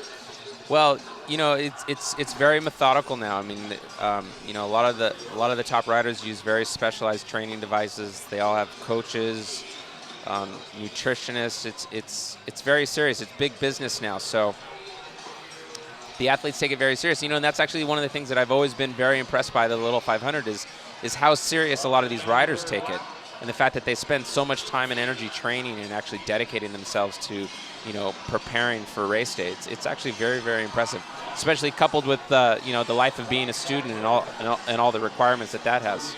And a non-scholarship student at that. I think that bears repeating. That these are all just your average, everyday Indiana University student, not on any scholarship, but putting in the dedication and the sacrifice to do it on their own and with their respective teams. And you see a lot of them come, you mentioned not on scholarship. Well, Paul Sigmason was a varsity swimmer before this, and you see a lot of them come in with, cross-country backgrounds or swimming backgrounds, and being able to translate that to bicycle racing. And the difference in training, what Dylan does is he was always focused on wattage, right? He had multiple gears, he was focused on wattage. What these guys focus on a lot is intensity and intervals, which you can measure by heart rate. We just saw a crash there, and that was a crash of fatigue. I think he just kind of overlapped wheels, wasn't paying attention. You could see the look on his face. He's just got, all the energy sucked out of him. Fortunately, it didn't cause a big chain reaction, but we see Cutters here really putting on the pressure, really trying to separate the pack. There's four riders, and if they take this opportunity to actually separate themselves from the bunch, they could make this a 4-rider race. You see the ATO rider there on the front of the bunch trying to close the gap, and it looks like Team Major Taylor is really going to take advantage of this, or they're going to do an exchange here. You see, in the Dodds House rider, they all followed Sasha out for that exchange. Now TMT is going in for an exchange. Delta Sigma Pi, they're all countering off of Cutters right now. Kenny Park's about ready to do a bike-to-bike exchange with Ali Kamara. Dylan, we had a chance to discuss this as a group after the race last night, there are a lot of accomplished riders who are out there, but as a guy who has raced internationally in the Tour de France, who has raced in the Olympics, what sort of level do you have to achieve to get to that height? Well, you know, it takes a long time, a lot of training. There's probably roughly 15 to 20 Americans racing at the Pro Tour level at any given time. But, you know, riders get their start this way, and they really get a taste of what it takes to prepare themselves and dedicate themselves, dealing with all of the pressures and all the demands of actually being a full-time athlete. How do you deal with all the other things in your life that can impact your training schedules, girlfriends, you know, final exams? That's what it takes. How do you overcome all of those things are what really determine whether or not you're going to be successful, on top of having good talent, which is the other kind of necessary component, obviously. Jason, there have been riders in this race that have competed in the Olympics. Yeah, I think one of the best stories of all time was, I think Wayne Stetina was in the 1976 Olympics, and they asked him what he was going to do after he rode in the Olympics. He said, I'm going to go to Indiana University, ride Little 500, and he actually rode and won for Delta Chi. And we see that today. A lot of these guys, they'll start out at Category 4, Category 3, Category 5 ranks, and they'll move up. They'll move up to be elite bike racers someday, and it's really fun to watch. And you see people like Isaac Neff and Sasha Land. They'll compete in United States Cycling Federation races. They'll also go to collegiate nationals and compete. So it's a big part of their life that starts here. It looks like the pace has slowed along the backstretch as we're about ready to hit lap 98 here, almost halfway through the 58th running of the men's Little 500.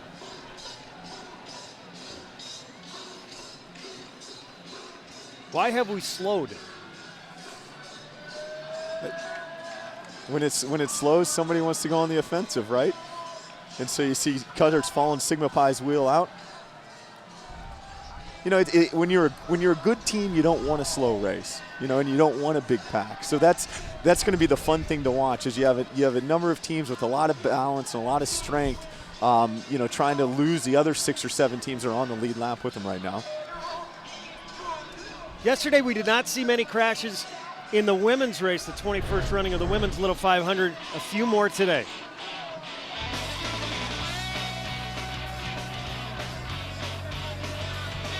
You see bikes piled up on top of each other there.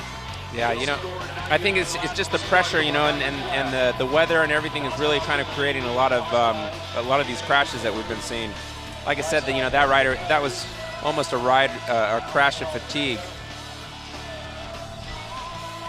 We brought up the topic of bike control, and for some of these riders, Sasha Land in particular, Jim Kirkham said he won't go down if you bump him. I'm sure for a lot of the other less experienced riders, that won't be the case. Yeah, it's all about experience and bike handling. Actually, yesterday we saw that happen during the women's race. A woman came up on the inside and touched a woman on the outside, and the woman on the outside went down. So it's about being strong on the bike, right, and being powerful and in control. Yeah, and you want to be comfortable, you know. That's part of the challenge of doing these races, is like getting used to riding around with other riders really close to you, being able to respond to them, balance. You know, you kind of lean on them every once in a while. In fact, you'll see, I wouldn't be surprised to see some of the Team Major Taylor riders, since they do have a lot of track experience, actually employing some of those skills and tactics out here with a little bit of headbutting or maybe a little shoulder rubbing. How rough can it get there in the Peloton, boys? There's been some bloody noses in my past. You got to tell that story. Well, you know, I think there's always somebody that gets a little frustrated. You know, there's kind of an unwritten rule that you don't take your hands off the bars, and anything in between that is okay. But sometimes, you know, tempers flare, and they don't always stick to the rules.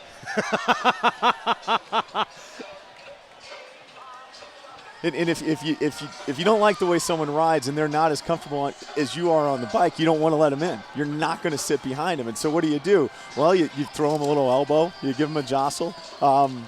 I've seen, you know, you snot on them when they're sitting behind you. You do these little things to help you have an advantage. Yeah. I'm sure that must get a few guys rattled. Yeah, that'd get you rattled. Really, you don't want to lose control of the bars, like Dylan mentioned. So you have to keep that good form and keep centered on top of the bars.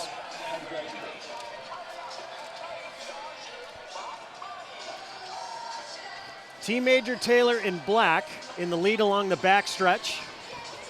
Dodds House in the orange and yellow, second, as they start to sift through some of the traffic. Cutters in yellow making its way along the inside. But some of the other favorite teams that we talked about have fallen off, and others that we failed to mention have risen. Phi Delta Theta, who we thought would be in contention along with Black Key Bulls, have faltered here in the first 100 laps. Yeah, and one of those teams that's really rising today is Wright Cycling. You can see them. They're the team following out Black Key Bulls right now. They're wearing orange on their sides and black on their back. They're coming in for an exchange, just riding a great race today. See him coming in for a bike exchange there on the back stretch. For Wright Cycling, they only have one rider who has ever competed in this race before, and that's John Pollock. Well, we saw that rider. He had all kinds of chain ring marks all over him. It looks like maybe he was caught up in a crash and the bike actually fell on top of him. Chain tattoo, rookie marks. He's got them all up his leg. Yeah, it looks like he hurt his hand. That was Nick Savinsky for Phi Delta. He is an experienced rider. I don't like to see him down there in pain. He came in. He started riding mountain bikes. He went to Bloomington North here in town. He started riding mountain bikes when he was 14, 15 years old, and he was recruited by Phi Delta Theta. Judd Surratt joined along with Jason Sonneborn, an all-star rider here in this event, a Bloomington native and a graduate here at Indiana University, alongside Dylan Casey, a former U.S. Olympian, a guy who's competed along with Lance Armstrong in the Tour de France and several European bike races across the world, across the globe. And we're joined also trackside by Hans Arneson, arguably the greatest rider ever who has competed here. He won last in 2006 with Alpha Tau Omega when he completely lapped the field. And when we spoke to him this morning, and our producer Daryl Ewald asked, when did you know you had it in the bag? And he said, as soon as I went a lap up. Considering that there was still 160 laps to go, that's a good, bold statement, but he pulled it off for sure. And apparently he drew all sorts of attention when he decided to come back and help his sister coach. The other women who were competing, when they saw Hans Arneson step onto the track to help Gamma Phi Beta, everybody was wondering, what's he doing here? Who's he helping? He was helping his sister. We're at lap 106. This is 200 laps. This event will help generate more money towards working students here at Indiana University. That's what the event was founded upon. It was first presented to the Indiana University Foundation back in 1950 by Howdy Wilcox, and the first race took place in 1951. It is modeled exactly after the Indianapolis 500, 200 laps, 33 teams, 11 rows of 3.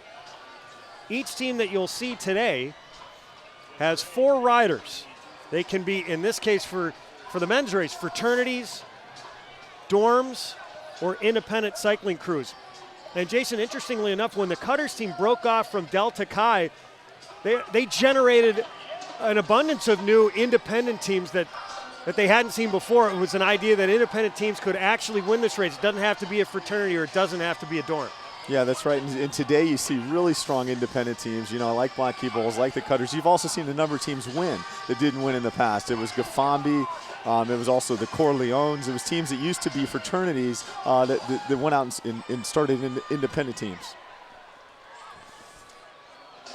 You see Cutters there on the front. I mean, they've just spent so much time on the front. They definitely are going to win the most laps led award.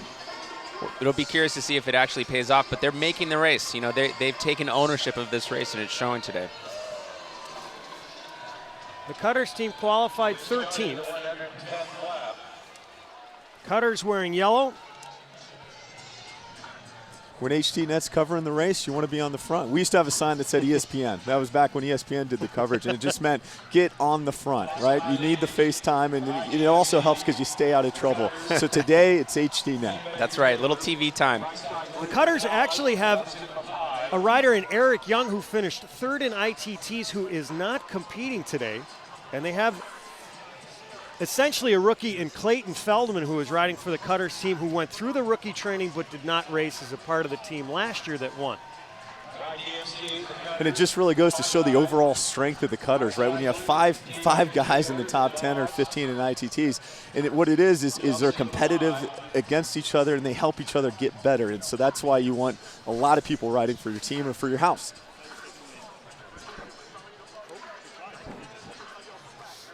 There's Jason Fowler in the pit for the cutters.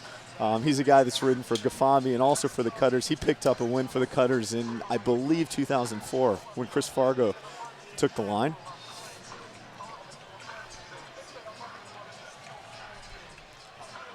"90 laps to go. Make it 89 now, 111.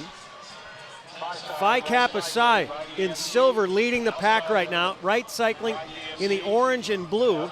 Just behind him, RideDMC in third. Cutters in the yellow jersey fourth. In pink, Delta Sigma Pi. Dodds House, orange and yellow, riding there in sixth. And the ATOs in purple and white. You've got a gaggle of riders still in contention. You can see that Phi Psi rider there. That's Dave Schwer. He gave a little wiggle of his elbow, trying to get the next guy to pull through. Yeah, that's right. You know, we see cutters back on the front. You know, they continually go up there, take a turn, pull off, look at the other riders, look for a good spot to kind of slot right back in there because he doesn't want to spend too much time out in the wind, especially after they exit turn 2 into the headwind. So he's already slotted right back into their fourth wheel. It does feel like, guys, that the wind has died just a little bit. Yeah, you know, the flags aren't completely sideways like they were earlier today, and it looks like the rain is held off so far. Ugly spring weather here in Bloomington, southern Indiana. 40-degree temperatures. We've had some light rain, and for most of the race, a fairly strong wind coming out of the west-southwest. The weather may be bad, but it's still an oasis. It's still one of the best days of the year you can have here. And really the track is a place where you come and everything else kind of goes out the window. You know, those exams, getting a job, all the things you think about post-school, it's out the window. You're here, this is the best day of the year, despite the weather. In all honesty, there are some guys that I know who went to Indiana University who loved the Little 500 but actually never went to the race. That's a sacrilege. I don't know if I'd go around admitting that. Well, I think they'd had a few pops, maybe couldn't find their way to Bill Armstrong Stadium. We're through 114 laps. There's about 7 or 8 teams, maybe 9, that are in contention for the 58th title at the men's Little 500. Stay with us for more of our HDNet coverage.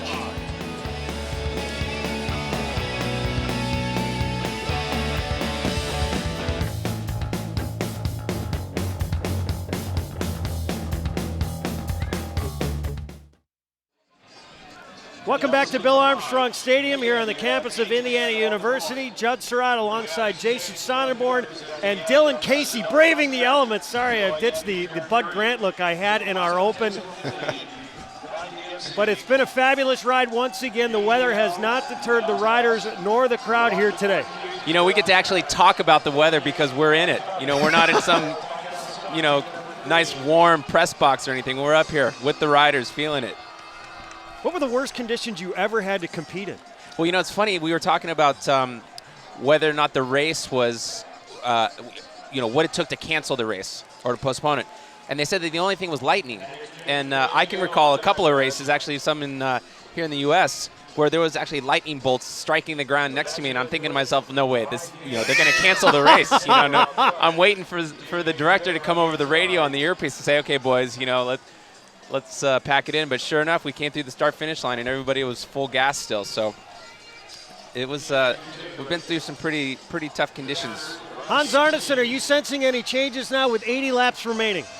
No, it looks like, there's a crash just here, the start-finish line, Delta Sigma Pi. They were on the lead lap. They just went down. But for the most part, I think the leaders are content with the way it's going right now.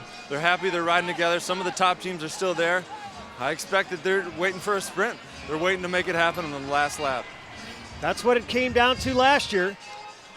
So Delta Sig had that crash right there in the start-finish line. We could actually see the rider getting back onto the bike, and the bars were twisted. So that means that he's just going to have to ride with them that way until he's out, makes contact with the peloton again, the lead bunch, those top 8 riders, and then do an exchange and get a new bike. Yeah, you're absolutely right, Dylan. You know, they're turned to the left. He's not going to get off. You know, he's riding with crooked bars, which shows his bike handling skills, of course. He's doing great, you know, and he's pedaling so fast that little gear, he can only get it going so fast. But, you know, Cutters right now is at the front, but he's going to really benefit from all that traffic because instead of just 8 riders, you have like 20 riders, and that makes the bunch, the lead group longer, and it'll actually make it easier for him to make contact with the lead group again. Delta Sigma Pi is going to do a bike-to-bike exchange, so they'll try and repair that bike. We alluded to it a little bit yesterday. If for some reason both of the bikes that they are given by the Student Foundation for the race wreck, what are their options, Jason? There's extra Schwinn bicycles that will get them, but that was just an incredible effort there by Tyler George. Best rider for Delta Sigma Pi, right? Caught back onto to the end of the pack, and now he's got his teammate back in the race. Yeah, and you can see him just making contact with the back of the lead group. But he's going to want to make his way past through all that lap traffic as quickly as possible. Avoid the crashes. Stay near the front where the race is actually happening so that you don't get stuck behind everything.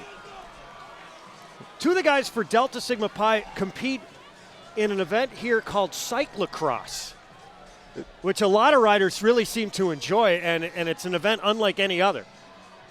Can you describe it? Yeah, well, it's a really growing race, and I think I've done some cyclocross races, as I think Dylan has as well, but it combines running and cycling, and the bike is essentially a hybrid between a mountain and a road bike. You actually hop over barriers. I think he used some of that cyclocross background to help him with the bent bars there, right? Yeah. Show some resilience. Absolutely. Yeah, cyclocross, essentially it's a road bike with tires that are very similar to the tires that they use here on the little 5 bikes. They got a little tread on them. They're a little bit wider. They have some extra clearance in case there's ever, you're racing in the mud.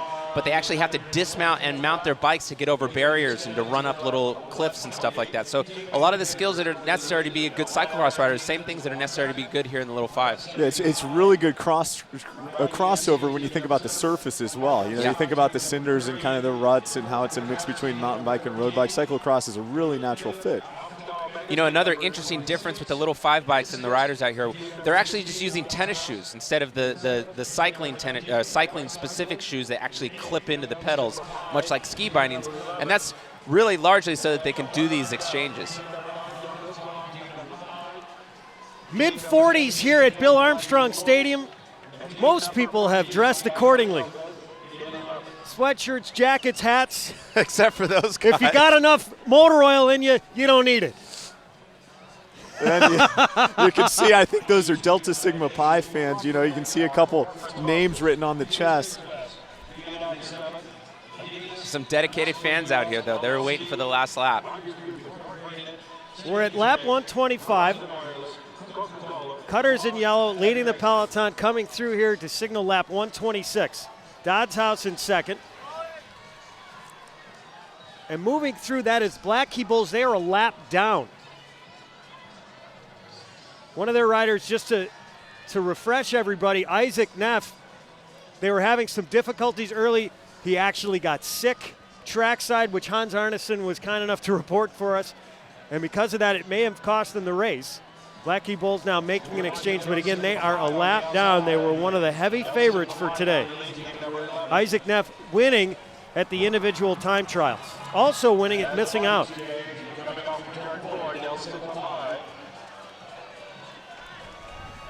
See Dodds House coming through the start-finish line. That's Graham Gifford on the bike for Dodds House. He pretty accomplished cyclist. He races on our Indiana Collegiate A's team. He's won a road race this year.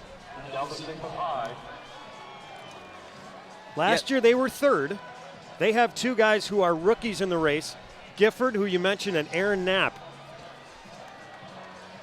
And I believe Knapp's brother, Ryan Knapp, coached Delta Gamma to victory yesterday. So you see that community, right, come out in the little 5.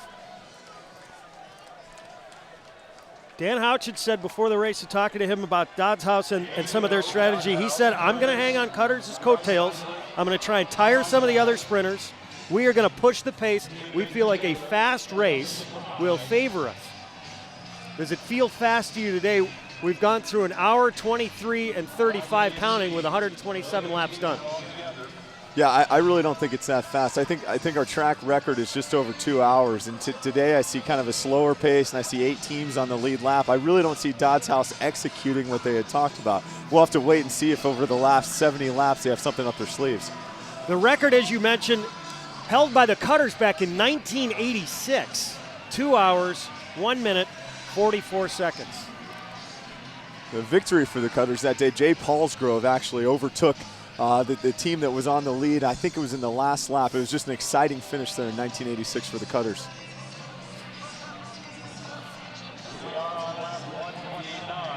Here is where things really start to tighten, and the drama intensifies as we're at 128. Once we start to hit 50, the moves will change. Every time you do an exchange this late in a race, it's just a little bit harder. Your legs are worn out. You're not thinking quite as clearly. And when you're running, you're getting on and off the bike. It just makes it a little bit more difficult with all these laps in your legs. Dylan, at the top of the show, we talked about the pain factor. What is it like now for these riders? Well, you know, they've been out there for an hour and a half, and they're starting to get a little bit fatigued. Some of them have crashed. You know, it's cold out there, so that uses extra energy. So they're really starting to, you know, feel the fatigue of the race, and it's like now is actually when they actually have to push through it and focus on what they've come here to do today, which is try to win. You can see Alpha Tau Omega, they're feeling good about their chances today. I think that's Steve Zimba on the bike. He went by and gave the fans a big wave there, right? You got to keep those fans on a cold day of jumping, in which they are. Alpha Tau Omega in the purple and white coming up on the outside here in silver. Phi Kappa Psi.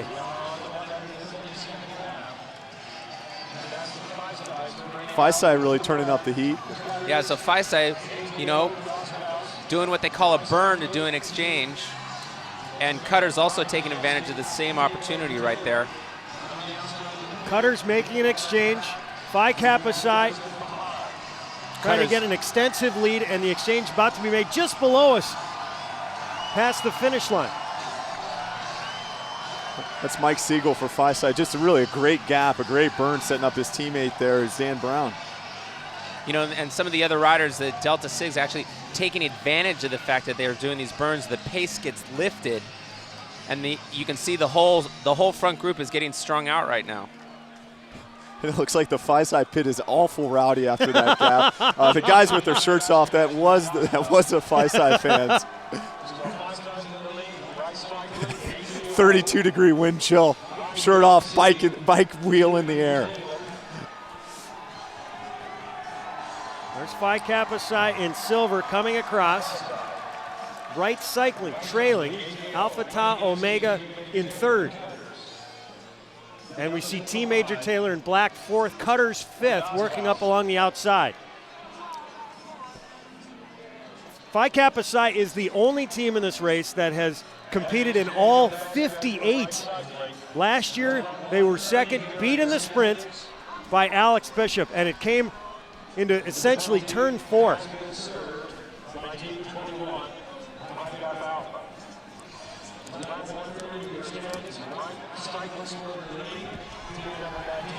There's that Ghost Ride exchange that Jason was talking about earlier.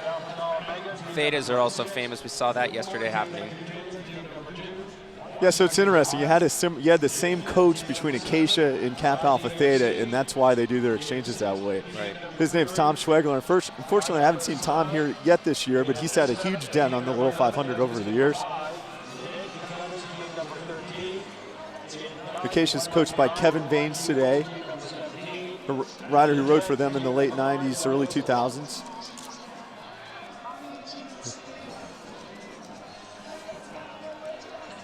RideDMC coming in for an exchange. Alpha Tau Omega moving to the front ahead of the Cutters team. 65 laps left.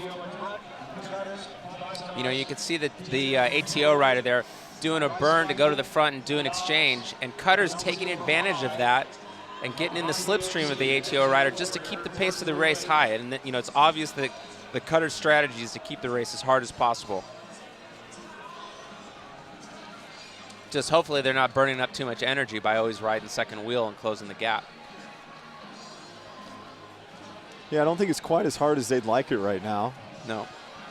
Eric Hamilton on the bike for the Cutters team. Yellow jersey wearing number 3 on his right sleeve. Jim Kirkham, their coach, said he was mopey after getting injured, and they had to try and reassure him and said, you know what, you're going to get your fitness level back, everything's going to be fine, and he is not at 100%, but he is close to 100%. Starting to feel his lungs, and he liked his fitness level. Yeah, Eric was actually off the bike for a couple months this spring. The hardest thing about being injured, I think, for an athlete is often rest. And so Eric really had a tough time dealing with that rest.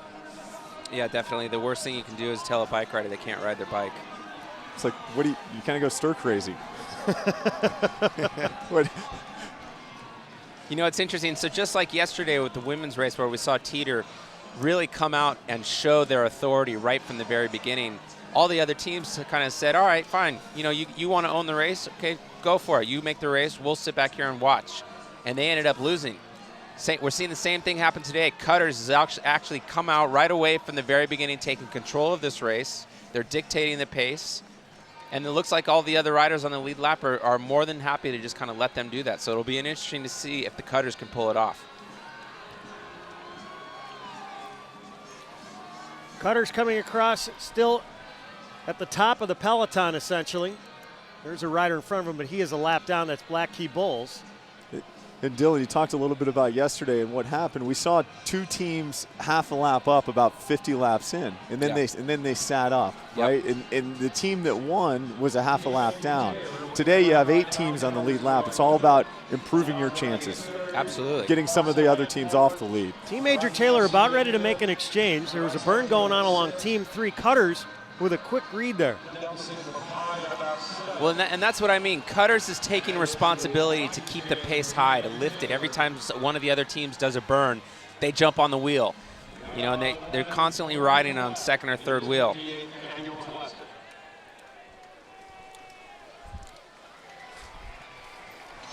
Hans Arneson is down in the Cutters pit.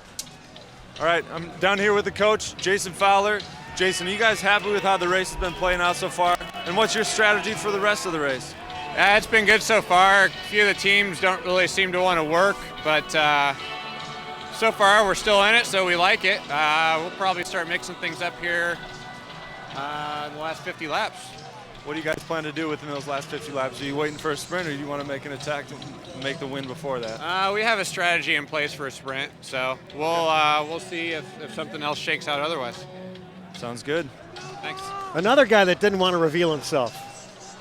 But it sounds like they're okay with letting it come down to the last lap. Yeah, well, I think one of the reasons they're okay with it, Isaac Neff, who won missing out and won ITTs, his team is now a lap down. So Cutters, by all intents and purposes, do have kind of the strongest sprinter on the track, which is Sasha Lamb. Phi Kappa Psi going in for an exchange.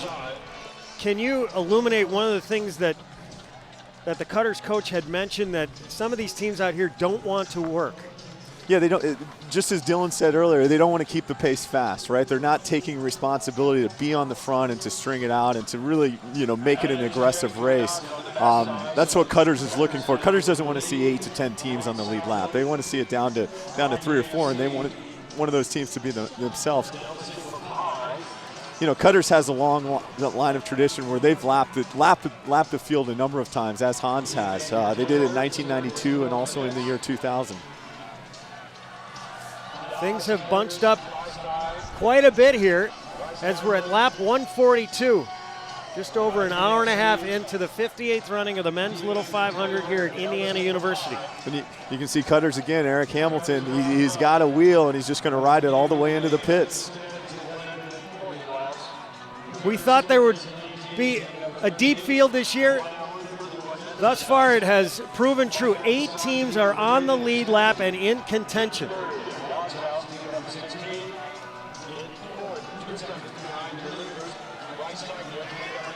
Phi Kappa Psi moving through on the inside, Cutters on the outside in yellow.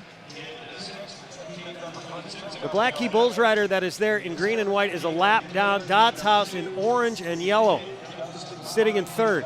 And you've got Wright Cycling just behind them, a name we have talked very little about. Put on your sunglasses there when you're watching Dodge, right? You got a bright jersey and some bright socks to deal with. style points do not accumulate to any kind of time advantage in today's race.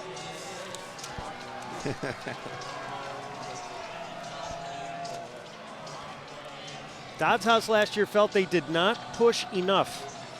And they also felt that they needed to be more attentive.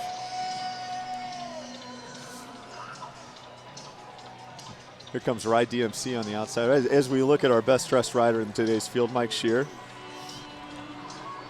A little bit of retro, right? Bringing back kind of the 80s fad with the bright colors. And the Argyle socks. Dylan, that's kind of how you right were after your heart, isn't it? Well, he was dressed like that last night, Judd.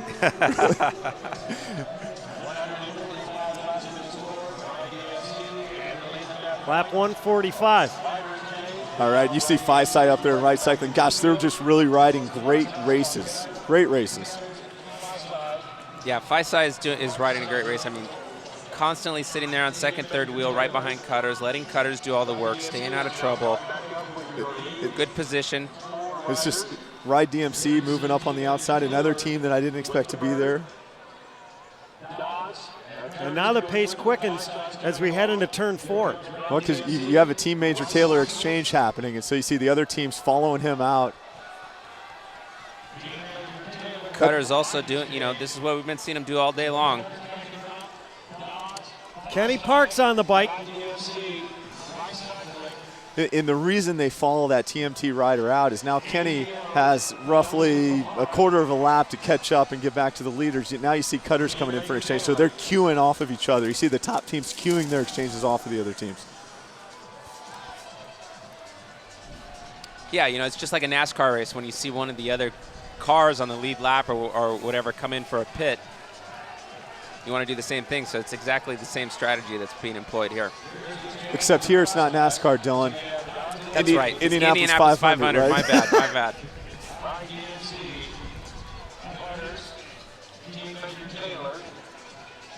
Oh, and there goes Sasha on the outside. Just riding really aggressive. Actually, we got a great story on Sasha. He was out riding over the winter. It was a 30 degree day. A lot of these guys do that all the time. I think it was raining. I heard the story last night. A car pulled over, a little dog got out on the side of the road. The guy left a dog on the side of the road. Sasha didn't even get off his bike, kind of shows his bike handling skills, right? But he went up on the side, picked up the dog, started carrying the dog home with him about 30 miles from town. Wasn't quite sure how he was going to get him home. One of the other guys gave him a larger jacket, put the jacket on, put the dog on the inside of his jacket, and got the dog from 30 miles away from town back home.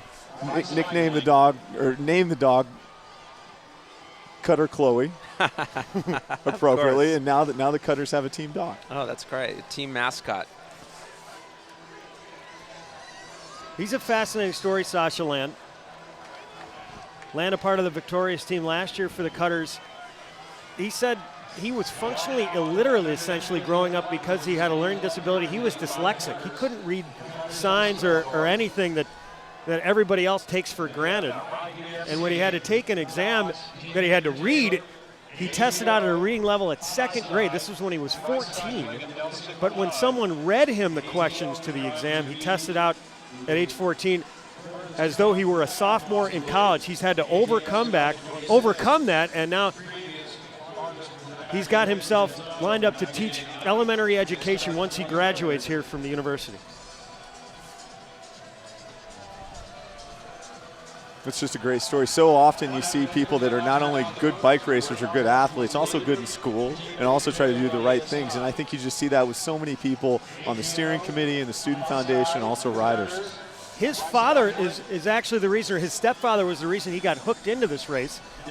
His father was a custodian who was taking classes here at Indiana University, and he figured out that he had enough classes to qualify to race, and he competed, one of the oldest ever, at age 35.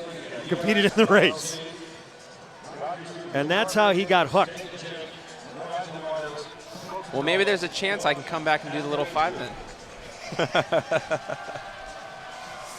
I didn't say 45. Oh, yeah, that's right. 49 laps remaining.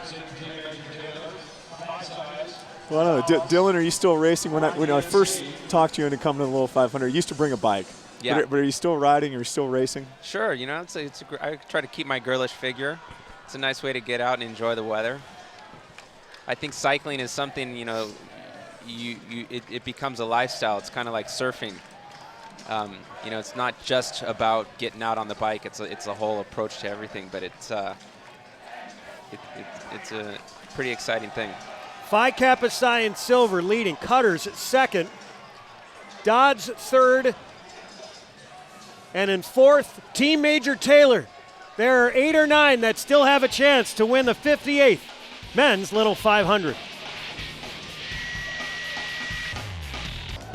With 45 laps to go, several teams with an opportunity to win the 58th running of the Men's Little 500. Currently in the lead, Team Major Taylor. They're looking to make a bike-to-bike exchange. Last year, there were 5 teams that had a shot at this race with 10 laps to go. It came down to a sprint. It was Alex Bishop who was on the bike for Cutters. This is it. That last lap, man, I tell you, it's so crazy because the last few laps right before you get to it, like, it doesn't seem very loud. And then right when that white flag throws, everything is so loud and the crowd is just going nuts. And you can't hear anything aside just, it's ridiculous. The person that wins the race necessarily isn't really the fastest person. You know, it's the person that uses their energy at the right times and at the right moments, you know, and knowing when to strike and when to lay off. Alex was mentioned it wasn't necessarily he was the fastest, but last year he was definitely the fastest, and we knew that. That's why that's why the sprint was in the bag, I think, before that last exchange took place. I think last year with Alex winning, missing out, and, you know, we took the white jersey as the series leaders. I think it played a big role in getting the other team's heads that if it came down to the last lap and we were on it and Alex had the bike, then I think it was already in their head that they were fighting for second place. We were towards the scoreboard on turn 1, so it was really hard for us to see the finish.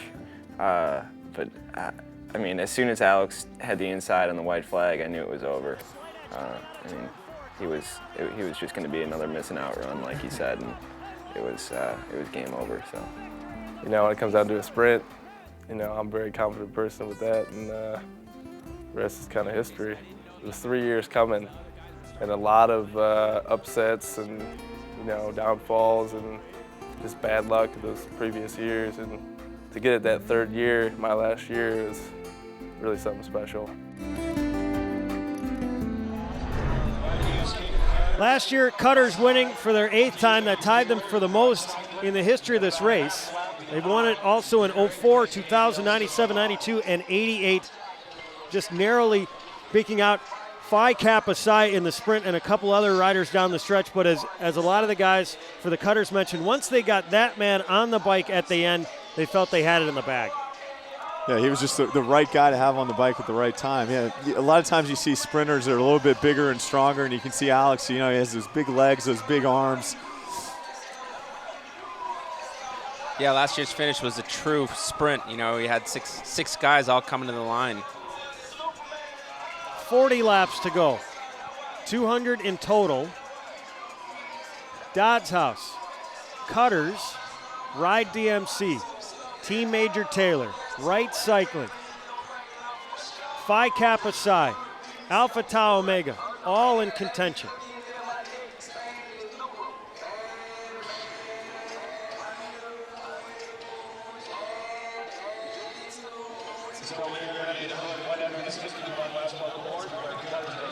Cutters again on the front, taking control of the race. The other team's happy, content to sit second and third, fourth, fifth, on to eighth, and let Cutters make the race. It's only the last lap that matters. When Hans Arneson just a moment ago visited with the Cutters pit, their coach had said, we plan on mixing it up a little here in the last 50 laps. Can you decipher that for people who are seeing this for the first time? Well, you know what they might do is look for an opportunity when one of the other teams is making an exchange, or maybe a couple of teams are making an exchange, to actually take advantage of that moment and throw down an attack. you can kind of create a little bit of chaos and blow the field apart, and then possibly try to ride away from the race. And what you see happen, a lot of exchanges happen at the end of the race, trying to get the right person on the bike at the right time. What happened yesterday in the women's race, a little gap by DG, and they just held it, right? So it didn't come down to a sprint. They just kind of held that straightaway advantage. Well, that's right. They took advantage of that opportunity that they saw the other teams when they were making the exchange, and instead of coming in and doing an exchange themselves, she stayed out on the track and won the race. Some drizzle starting to fall once again here at Bill Armstrong Stadium. It is a bitter, ugly spring day here on the campus of Indiana University. It hasn't been this cold for maybe a decade at the holding of this race. This is the 58th running of the men's Little 500. I was talking to Stephanie, one of the women on the IU Student Foundation responsible for putting on the race. She said that they were out here till 2:30 in the morning last night painting on the logo for the Little 500 into the center of the field. It just shows how much work goes into putting on this event. It's really amazing. And it's all put on by students, right? It's not a professional organization that puts it on. It's all by students. And the purpose of the race, again, is for scholarships for working students. They have also set aside some of that scholarship money to go towards students or people who have been impacted by the events of 9/11. And people associated with the university who have been impacted by that event. That there has been some special money that has been set aside in addition to the $1.5 million that they have raised over the years for working students here at Indiana University. You know, and that makes a big difference to a lot of these students. You know, these $1,500 scholarships that you mentioned. It makes a big difference. Just, you know, cycling is a very expensive sport, and the amount of time and energy required to, you know, get to this point, all of the equipment, all the time required for training, it's a big burden. So it's really amazing that the foundation has gotten behind all the students and made it possible for them. And just the skyrocketing cost of an undergraduate education in this country. Dodds House coming through, 35 laps remaining. Cutter second, RideDMC third, Alpha Tau Omega fourth, Phi Kappa Psi fifth. There goes, and that's Graham Gifford on the bike for Dodds House. He's going to bring it in for an exchange. Cutter's looking over his shoulder, saying, "Okay, who else is going to come through and help out here?" Mike Shearer is the sprinter for Dodds House, 10th in ITTs. He'll be the guy that they'll look to get in good position for a sprint toward the end.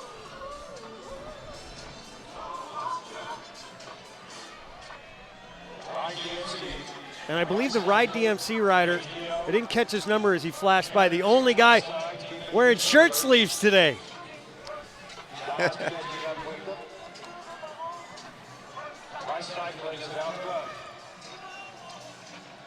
You see Wright Cycling coming in for exchange there on the backstretch as well.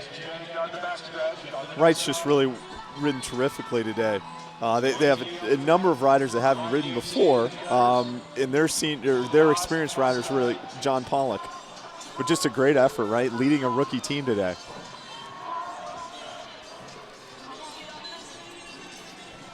So Jason, what happens when we get down to the final lap? So we have 8 teams on the lead lap, but there's all these other riders in there from teams that have been lapped. The teams that are down a lap, what they'll do is just out of respect, they won't fight for position or kind of fight for that checkered flag. They'll move out to the side and let the teams duke it out that are on the lead lap and going after the checkered flag. The man who is riding in short sleeves for RideDMC, Scott Robertson, a senior from DePauw, Indiana.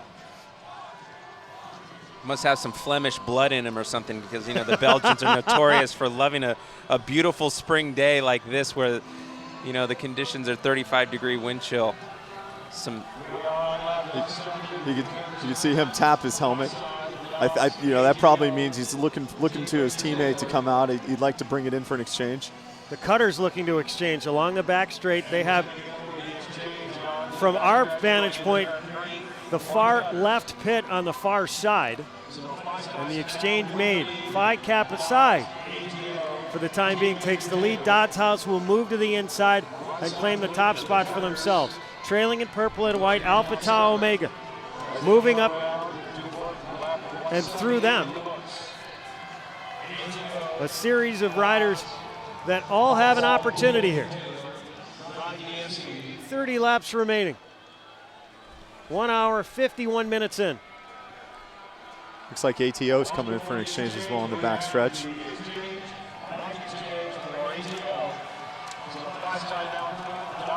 ATO is really riding well today. Also, you know, coached by Norm Hughes, last one in 2006 with Hans.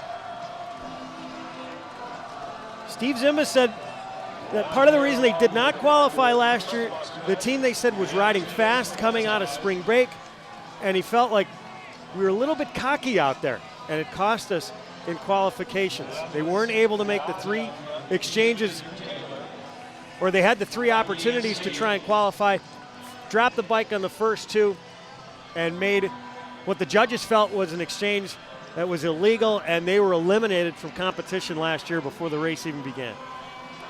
Yeah, it helps to be hungry. You know, you don't want to be kind of the fat champion that won last year and thinks you have it in the bag. So when I think about hungry, I think about RideDMC. You know, this guy out here with short sleeves coming in for an exchange right now. A lot of teams, you know, trying to get their first win, trying to make a name for themselves. Lap times are taking about 45 seconds now. We see we're at lap 172, an hour 52 minutes. It's definitely a slower race than we've seen in the past. Most likely due to the conditions of the rain and cold.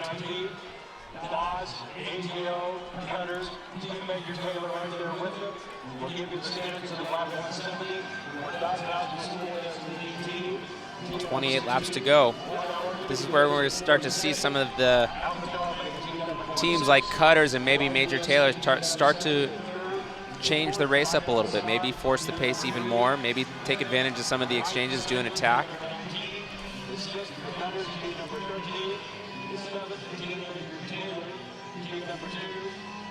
Yeah, we've seen a number of races in the past that haven't come down to sprints. In 1996, the Phi Delta won by doing 3 4-lap sets from lap 180 on and just kind of carrying an advantage. Corleone's did that in 2002. So there's just a number of ways you can win. You can either win with a small gap, you know, an acceleration and a gap, or you can let it come down to a sprint. But you have to decide what's best for you and your 4 riders. And we see these riders on the front talking to each other. You know, all right, who wants to do this? Who's going to take advantage? Who's going to make the race? They're kind of laughing about it. Yeah, you can tell it's not too hard, right? The Fiji rider up there, he's got a big smile on his face. Phi Gamma Delta, who you see at the top of that peloton in red and white, 1 lap down. They crashed maybe 50 to 60 laps ago, and because of that, took them out of contention. I'm going to say watch out for Team Major Taylor today. I think they have a fast sprinter, and they have some experience. They've just been close to the front all day, and they've ridden a good race. Look for a surprise. They could get their first win today. Yeah, I think you're right, Jason. They've ridden a good race. They've obviously done a lot of work on their exchanges. They have their coach has got all these secret codes between Wall Street and NASDAQ and Jefferson, and you know, they're well prepared. Dodds going in for an exchange. Ali Kamara will now move himself into the lead, wearing black, Team Major Taylor. Cutters on his wheel, Phi Kappa Psi right behind him, and Kamara is going to head in for an exchange.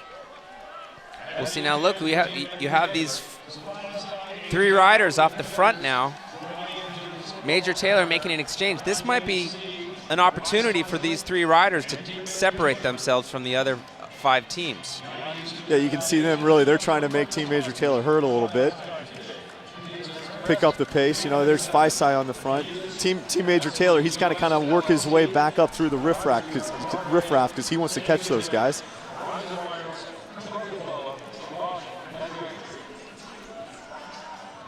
We're almost at lap 177. Team Major Taylor able to make up the ground. Alphonse Egging on the bike out of Elkhart, Indiana. So I see a smaller pack now, Dylan. I think we've dropped a couple of the other teams. Wright Cycling doesn't seem to be in the front right now. Delta Sigma Pi. RideDMC has dropped. Yeah, we're down to 5 riders. So three of the 8 are not in the lead group right now. and I don't see Dodds House. It looks like there's a little gap right now between the leaders and Dodds House. Phi Kappa Psi coming through to signal 178 laps. The peloton has closed to 5. RideDMC trying to make up some ground in red.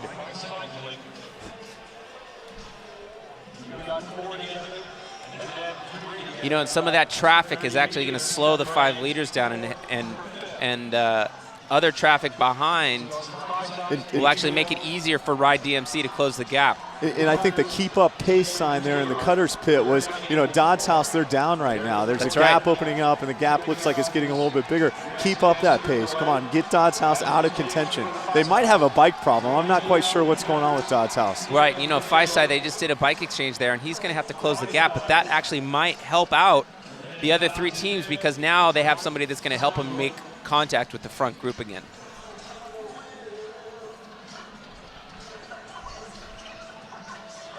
Alpha Tau Omega in front along the backstretch. Cutters in yellow in second. Team Major Taylor in black in third. Everyone else that you see in that group, other than the RideDMC rider who is starting to make up some ground here in red, is a lap down.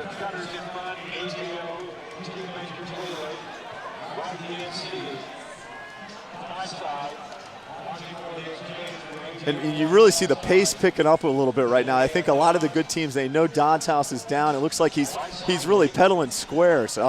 Dodds House needs to look to do something different. You know, and the top teams are looking to push the pace, improve their chances. You know, Cutter's really riding strong right now. ATO riding strong.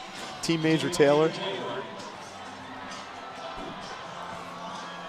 Cutter's looking to get some help up at the front. You know, these guys have separated themselves and want to take advantage of that and not lose the gap that they've created over Dodds House. Yeah, you see Clayton really up in the seat right now, kind of increasing that cadence, increasing that speed that he's got.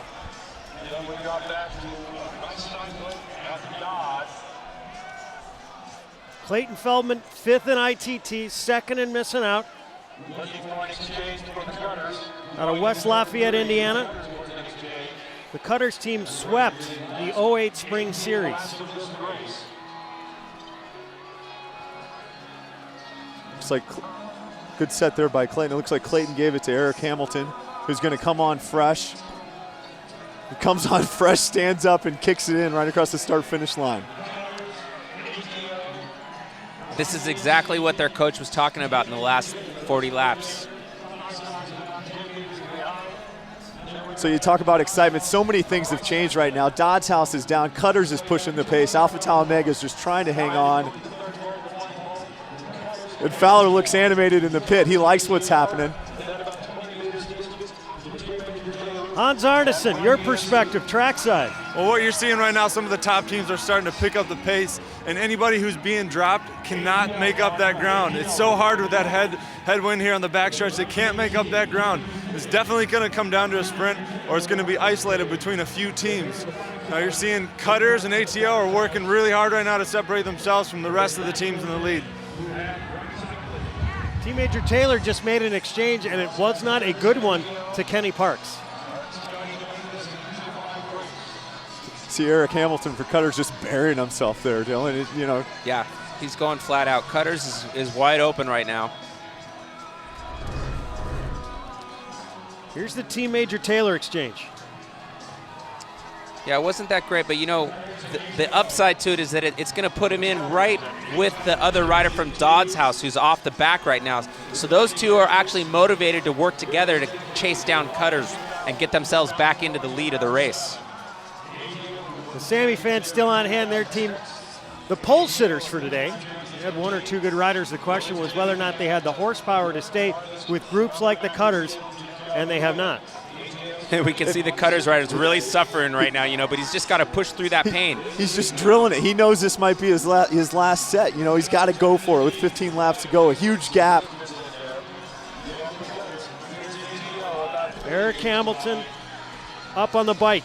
Said to get ready for today's race, espresso and video games. You know, we see ATO there trying to close the gap to Cutters.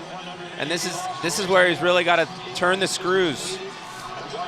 Okay, you're going to see a fresh rider get on here for cutters. That's Sasha Land.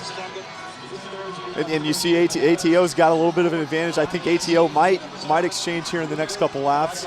If Land is the cutter sprinter, would he do a short set here, give it to somebody else, and then get back on the bike in the end? It's very likely, but look at this. Cutters is going to go right over the top of that ATO rider who's tired from closing the gap on the other Cutters rider. I mean, he completely went right over the top of him and dropped him.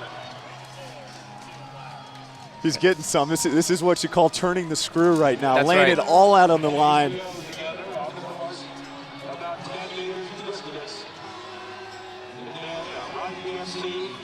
You can see the head bobbling a little bit. You know, that just means that he's going flat out right now. And the ATO rider looking down. Or ATO is in a world of hurt right now, moving a lot slower than the Cutters are. Yeah, you know, he was maintaining that pace, but you can look, he's just kind of cracked. And Dylan, what do they tell you about riding with your head down? That's right. That's generally not a good sign. But, you know, if ATO might consider doing a bike change right now. I got to give him credit. You know, he lost some ground early, but ATO's not losing a whole lot more ground right now. And they're keeping him out there. And what you see is just individual time trials, a lot of pain, a lot of suffering. These guys trying to take it here on the last 15 laps. Land fourth in ITTs, and he has opened up more than a quarter of a lap lead. The ATO rider is just really suffering right now. He's agonizing. And the gap between the Cutters rider and the ATO rider is just slowly getting bigger and bigger and bigger. The other thing that you guys have talked about, the ability to try and work together to get back in, it doesn't look like that anybody's capable of that at this point. In the wind, like Hans keeps saying, the wind just plays such a factor in that. Once you lose a little bit, it's tough to make that back up. We're being told that Steve Zimba will step on the bike next for ATO, Alpha Tau Omega. But it is the Cutters that are now legging it out. It's moving up to almost half a lap. Well, my guess is that if ATO comes in to do an exchange right now, the Cutters are also going to do an exchange. So it's going to be, you know, two fresh riders going head to head. And because they are on the same side for their pits, they are able to see one another. Team Major Taylor on the opposite side of the track from Cutters. We're at lap 189. It's a great exchange by both teams. And you're going to have ATO and Phi Psi essentially together now, trying to close that gap on the Cutters. That's right. And the Phi Psi rider's looking over his shoulders. Cutters right here just going flat out. But behind him, here we see the Phi Psi rider and ATO getting together. These guys need to work together now to bring the Cutters back. Yeah, come on, jump on. Let's get this job done. Let's go.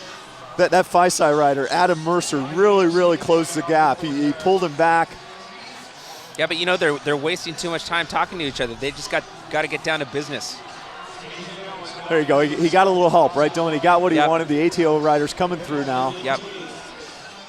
10 laps to go. Make it 9 as the Cutters cross. Lap 191, 200 laps for the 58th running of the men's Little 500.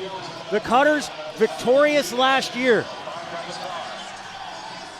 Right now, Cutters just needs to keep the gas floored and hope that the Phi Psi and ATO will start to kind of squabble amongst themselves and not really collaborate that well. And if you're the ATO or Phi Psi rider, you just got to put aside all your differences and go flat out right now, or otherwise you're racing for second and the race is over. There was a pack of about 9 riders that were in contention up until maybe lap 150, and then the Cutters started to break it wide open. They did. They have almost a half lap advantage now.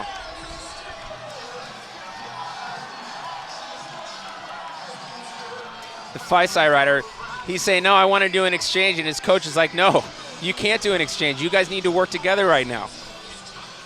Part of the problem also is ATO is on one side of the track, Phi Psi is on this side of the track, so they can't even exchange at the same time. It's actually more difficult for them because of track position. Cutters here just clearly got the gas pedal floored. Yeah, Paul Sigma says he's almost got a half lap lead now in our second and third place teams. Sigvason said when he had a chance to look at last year's video, he had no idea how much he was abused by the other riders because he was a rookie and he had no idea. He said all the other riders made him stay in the front of the pack, and he had to bear the brunt, and not a great exchange there from Phi Kappa Psi. So Phi Psi's doing an exchange, cutters almost half lap. We're seeing kind of a regrouping of the lead teams. We've got Delta Sig, ATO, Major Taylor together with Phi Psi just coming off the back trying to catch up, while we have a cutters rider clearly on his own in a different league right now. Do they have enough laps to try and make this up? How many do you need to make up the gap that cutters has now extended to? Well, if the 4 riders that are chasing cutters right now work together and go flat out, they might have a chance of catching cutters. But my guess is that they're going to hesitate and look around too much. No one really wants to commit more than the other, and that's going to be just enough for the cutters to win this race solo. 194 laps complete. 6 to go as the cutters come across the line. That's Clayton Feldman on the bike for the cutters.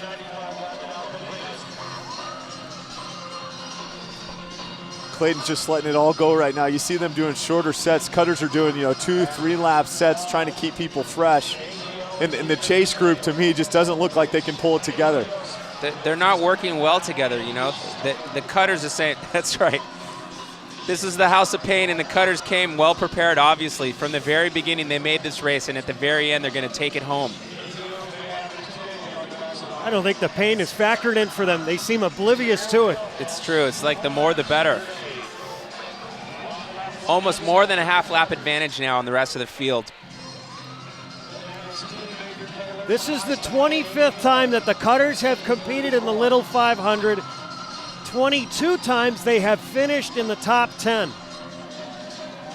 They raced for the first time in 1984 and won. 4 laps left.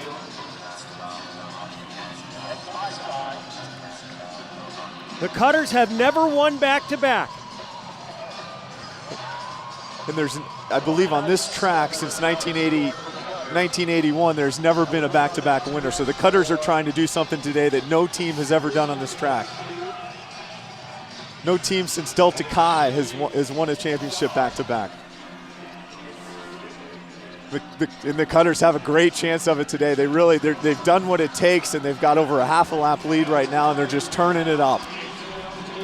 Final exchange here with 3 laps remaining for the cutters. 197 complete.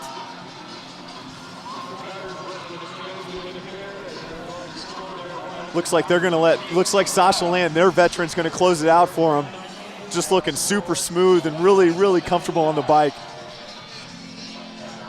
Jim Kirkham said he's the fastest guy on the track no matter what happened at ITTs. That was won by Isaac Neff of the Black Key Bulls. Cutters just walking away with this race right now. Look at them all jumping up and down. They can already taste the milkshake. Yeah, you can see a lot of emotion. There's not a whole lot of things that can go wrong right now. The white flag being shown just below us. 1 lap to go. 199. Sasha Land on the bike for the cutters. And he is pumping those legs, extending the lead.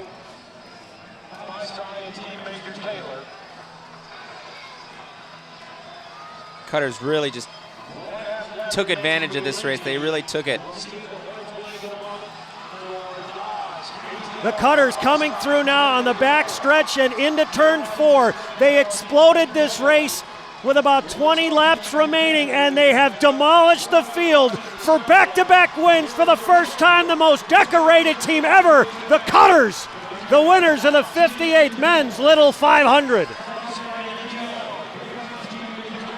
Well, they really did a great job. They took advantage. They took control of the race. Here we're going to watch the finish for the second place. You got Ali Kamara driving it out for Team Major Taylor. He's got a gap, and he's just turning it over. That's Ali Kamara. Team Major Taylor takes second. Alpha Tau Omega in third. Dodds House in fourth. Phi Kappa Psi in fifth. Great race for those guys. Everybody deserves a hand, and the cutters certainly deserve theirs with their 9th victory today. So that makes them the winningest team of Ever. all time. They're 9th ever. Well, you know, I got to hand it to the Cutters. They really took this race by control right from the very beginning. They took responsibility. They controlled the entire race. They were aggressive, and it paid off. And, you know, it was like a really well-executed strategy right from the beginning. Play-by-play, perfect race. When Hans Arneson talked to one of their coaches in the pits, he said we were going to try and mix it up with 50 laps.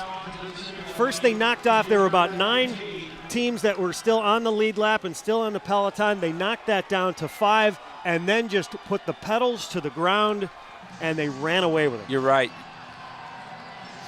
Hans Arneson is in the Cutters pit. That's right, I'm down here in the Cutters pit. This is the 9th victory for these guys, and they've never done it back-to-back. Guys, what can you say about that? That was a crazy race, the weather, everything. We wanted to shake it up at the very end, and we saw it split up on one Dodge going for a gap, and we continued to hammer it, and it worked out. The strategy was perfect, Sasha. You guys kept a gap going. Nobody could keep up with that with this headwind. You rode faster than anybody out there. I can't express how much this means to me. It's my senior year, worked hard. It's just awesome. Congratulations. For Sasha Land, victorious for the 2nd time.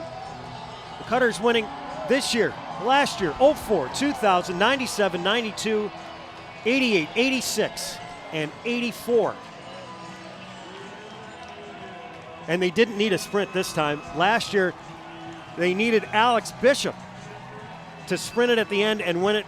Cutters, the winningest team ever out here in the Little 500, followed by Delta Chi, Phi Kappa Psi, and Phi Gamma Delta. Well, you know, there was that moment with about 6 or 7 laps to go where Cutters was laying it down, and ATO had a chance to close the gap and make it a 2-team race, but Cutters was going flat out, and the ATO rider just couldn't close that gap, and that's really when this race became a Cutters victory. Jim Kirkham, their coach, said that the conditions he felt were reminiscent to when they won back in 1992. 40 degrees, cold, and windy. Sasha Land at the end, capping off a spectacular ride from the Cutters team. They blew up the race, winning it for the 9th time. The 58th running of the men's Little 500. Stay with us for more of our coverage on HDNet.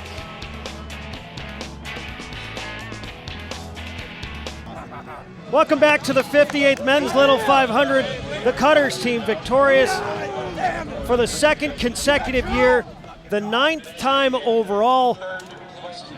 They wear the yellow jersey signifying the championship that they captured last year. A lot of people around here talk about the fact that the spring series, whoever wins that's usually a good indicator, not where you qualify and whether or not you start on the pole. They have won the spring series in back-to-back years. They have won the title in back-to-back years. Down to the trophy stage.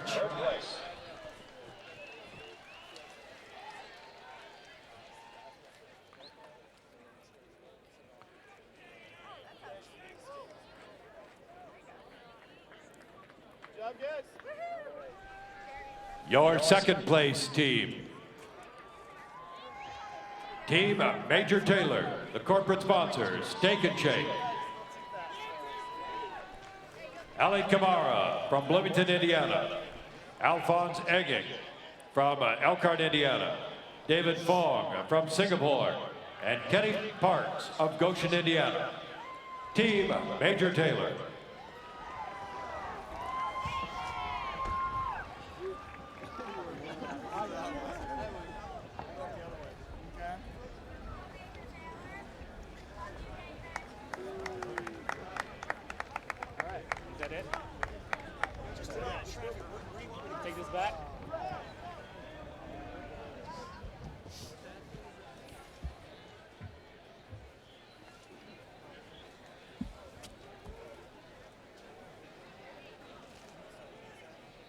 Now coming to the platform, your 2008 champions, a team called the Cutters with their 9th championship since forming.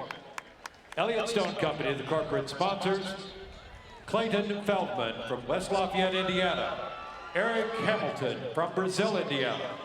Sasha Land of Bloomington, Indiana. And he was an outstanding swimmer for the Hoosiers, Paul Sigfusen of Hinsdale, Illinois.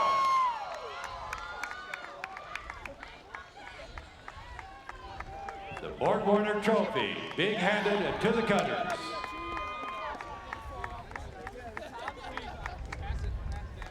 The lays about the necks also. Enjoy it. Enjoy it. I'll taste the milkshake this year.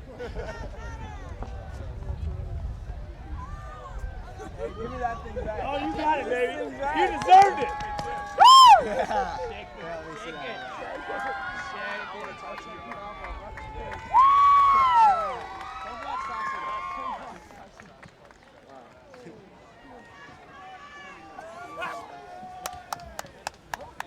Now we see the Bill Armstrong Trophy about to be presented to the cutters, emblematic of the champions of this race.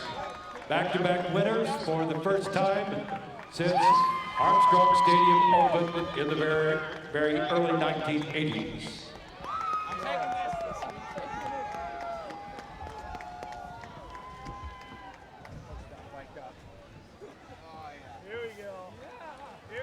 Race director Matthew Ewing presenting the Schwinn bike.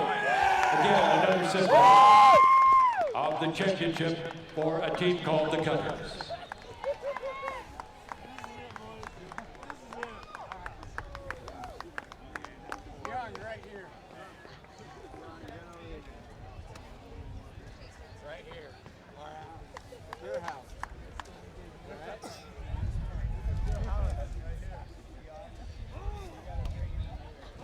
We witness history today. The Cutters winning back-to-back. First time it's been done, as Chuck Crabb, the public address announcer here at Bill Armstrong Stadium, mentioned, since the early 80s. First time it's ever happened in this stadium. The race used to take place just a stone's throw from here. And down with the victorious team, our Jason Sonneborn. Okay, so this is obviously a momentum occasion for the Cutters, right? Number 9. Let's talk about the pain cave in the last 20 laps. Sasha, what was the strategy? Windy day, obviously, but you guys put the other teams in the pain cave at the end of the race. We were obviously the returning champions. We knew we'd have a big target on our back, and we knew we had a really strong team. Every rider here really, I've finished the race, but every rider here put in their time and effort to win this race, and we just knew that by using every rider and riding our best, responding to what was going on, staying up front, staying out of trouble, that we'd put ourselves in a position to win. And no other team's done that on this track, so we're just honored, and I can't put into words how much this experience has meant to me. I'm just so pleased to be graduating this year and leaving with this. So. All right, so we saw the grimace on Eric's face today. This is number 9 for the Cutters, first back-to-back win here at this track. Jim Kirkham, talk a little bit about being number 9, the winningest team in Little 500 history. Well, it's been our goal all along as a team to win so much that they kick us out of the race. So we're working on that, and we want to be the first team to 10. We have also joked about that a lot. It's a really special moment, and it goes back for many, many years, and a lot of people that came here to watch us today were part of that, and it's nice. It's a good family. Yeah, it's really special. So congratulations, guys. Number 9 for the Cutters. Well done. Well done. Right here. Dylan, they are such a veteran group. Jim Kirkham had said, everyone knows the orders. I'm just going to let everybody ride. Enough talk. Too much talk.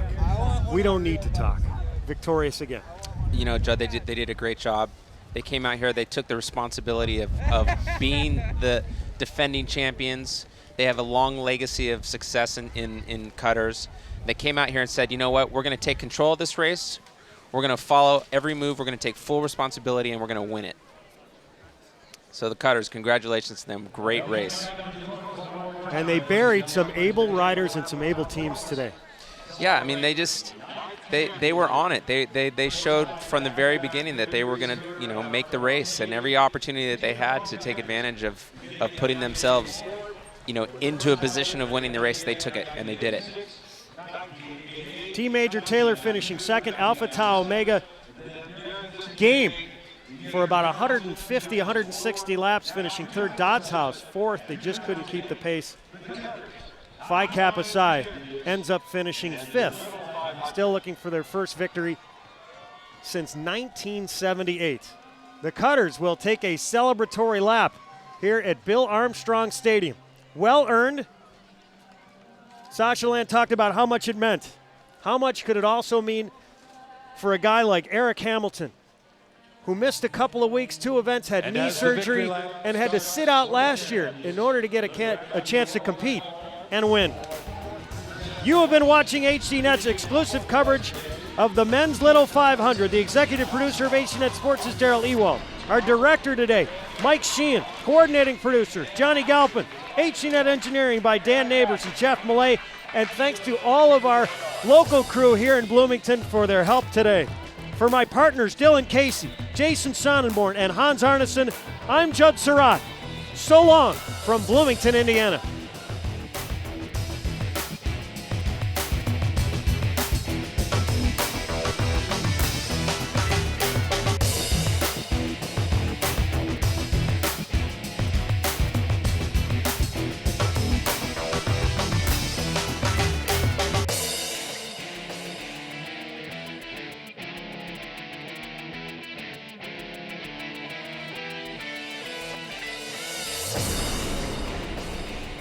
You've been watching an exclusive high-definition presentation of HDNet.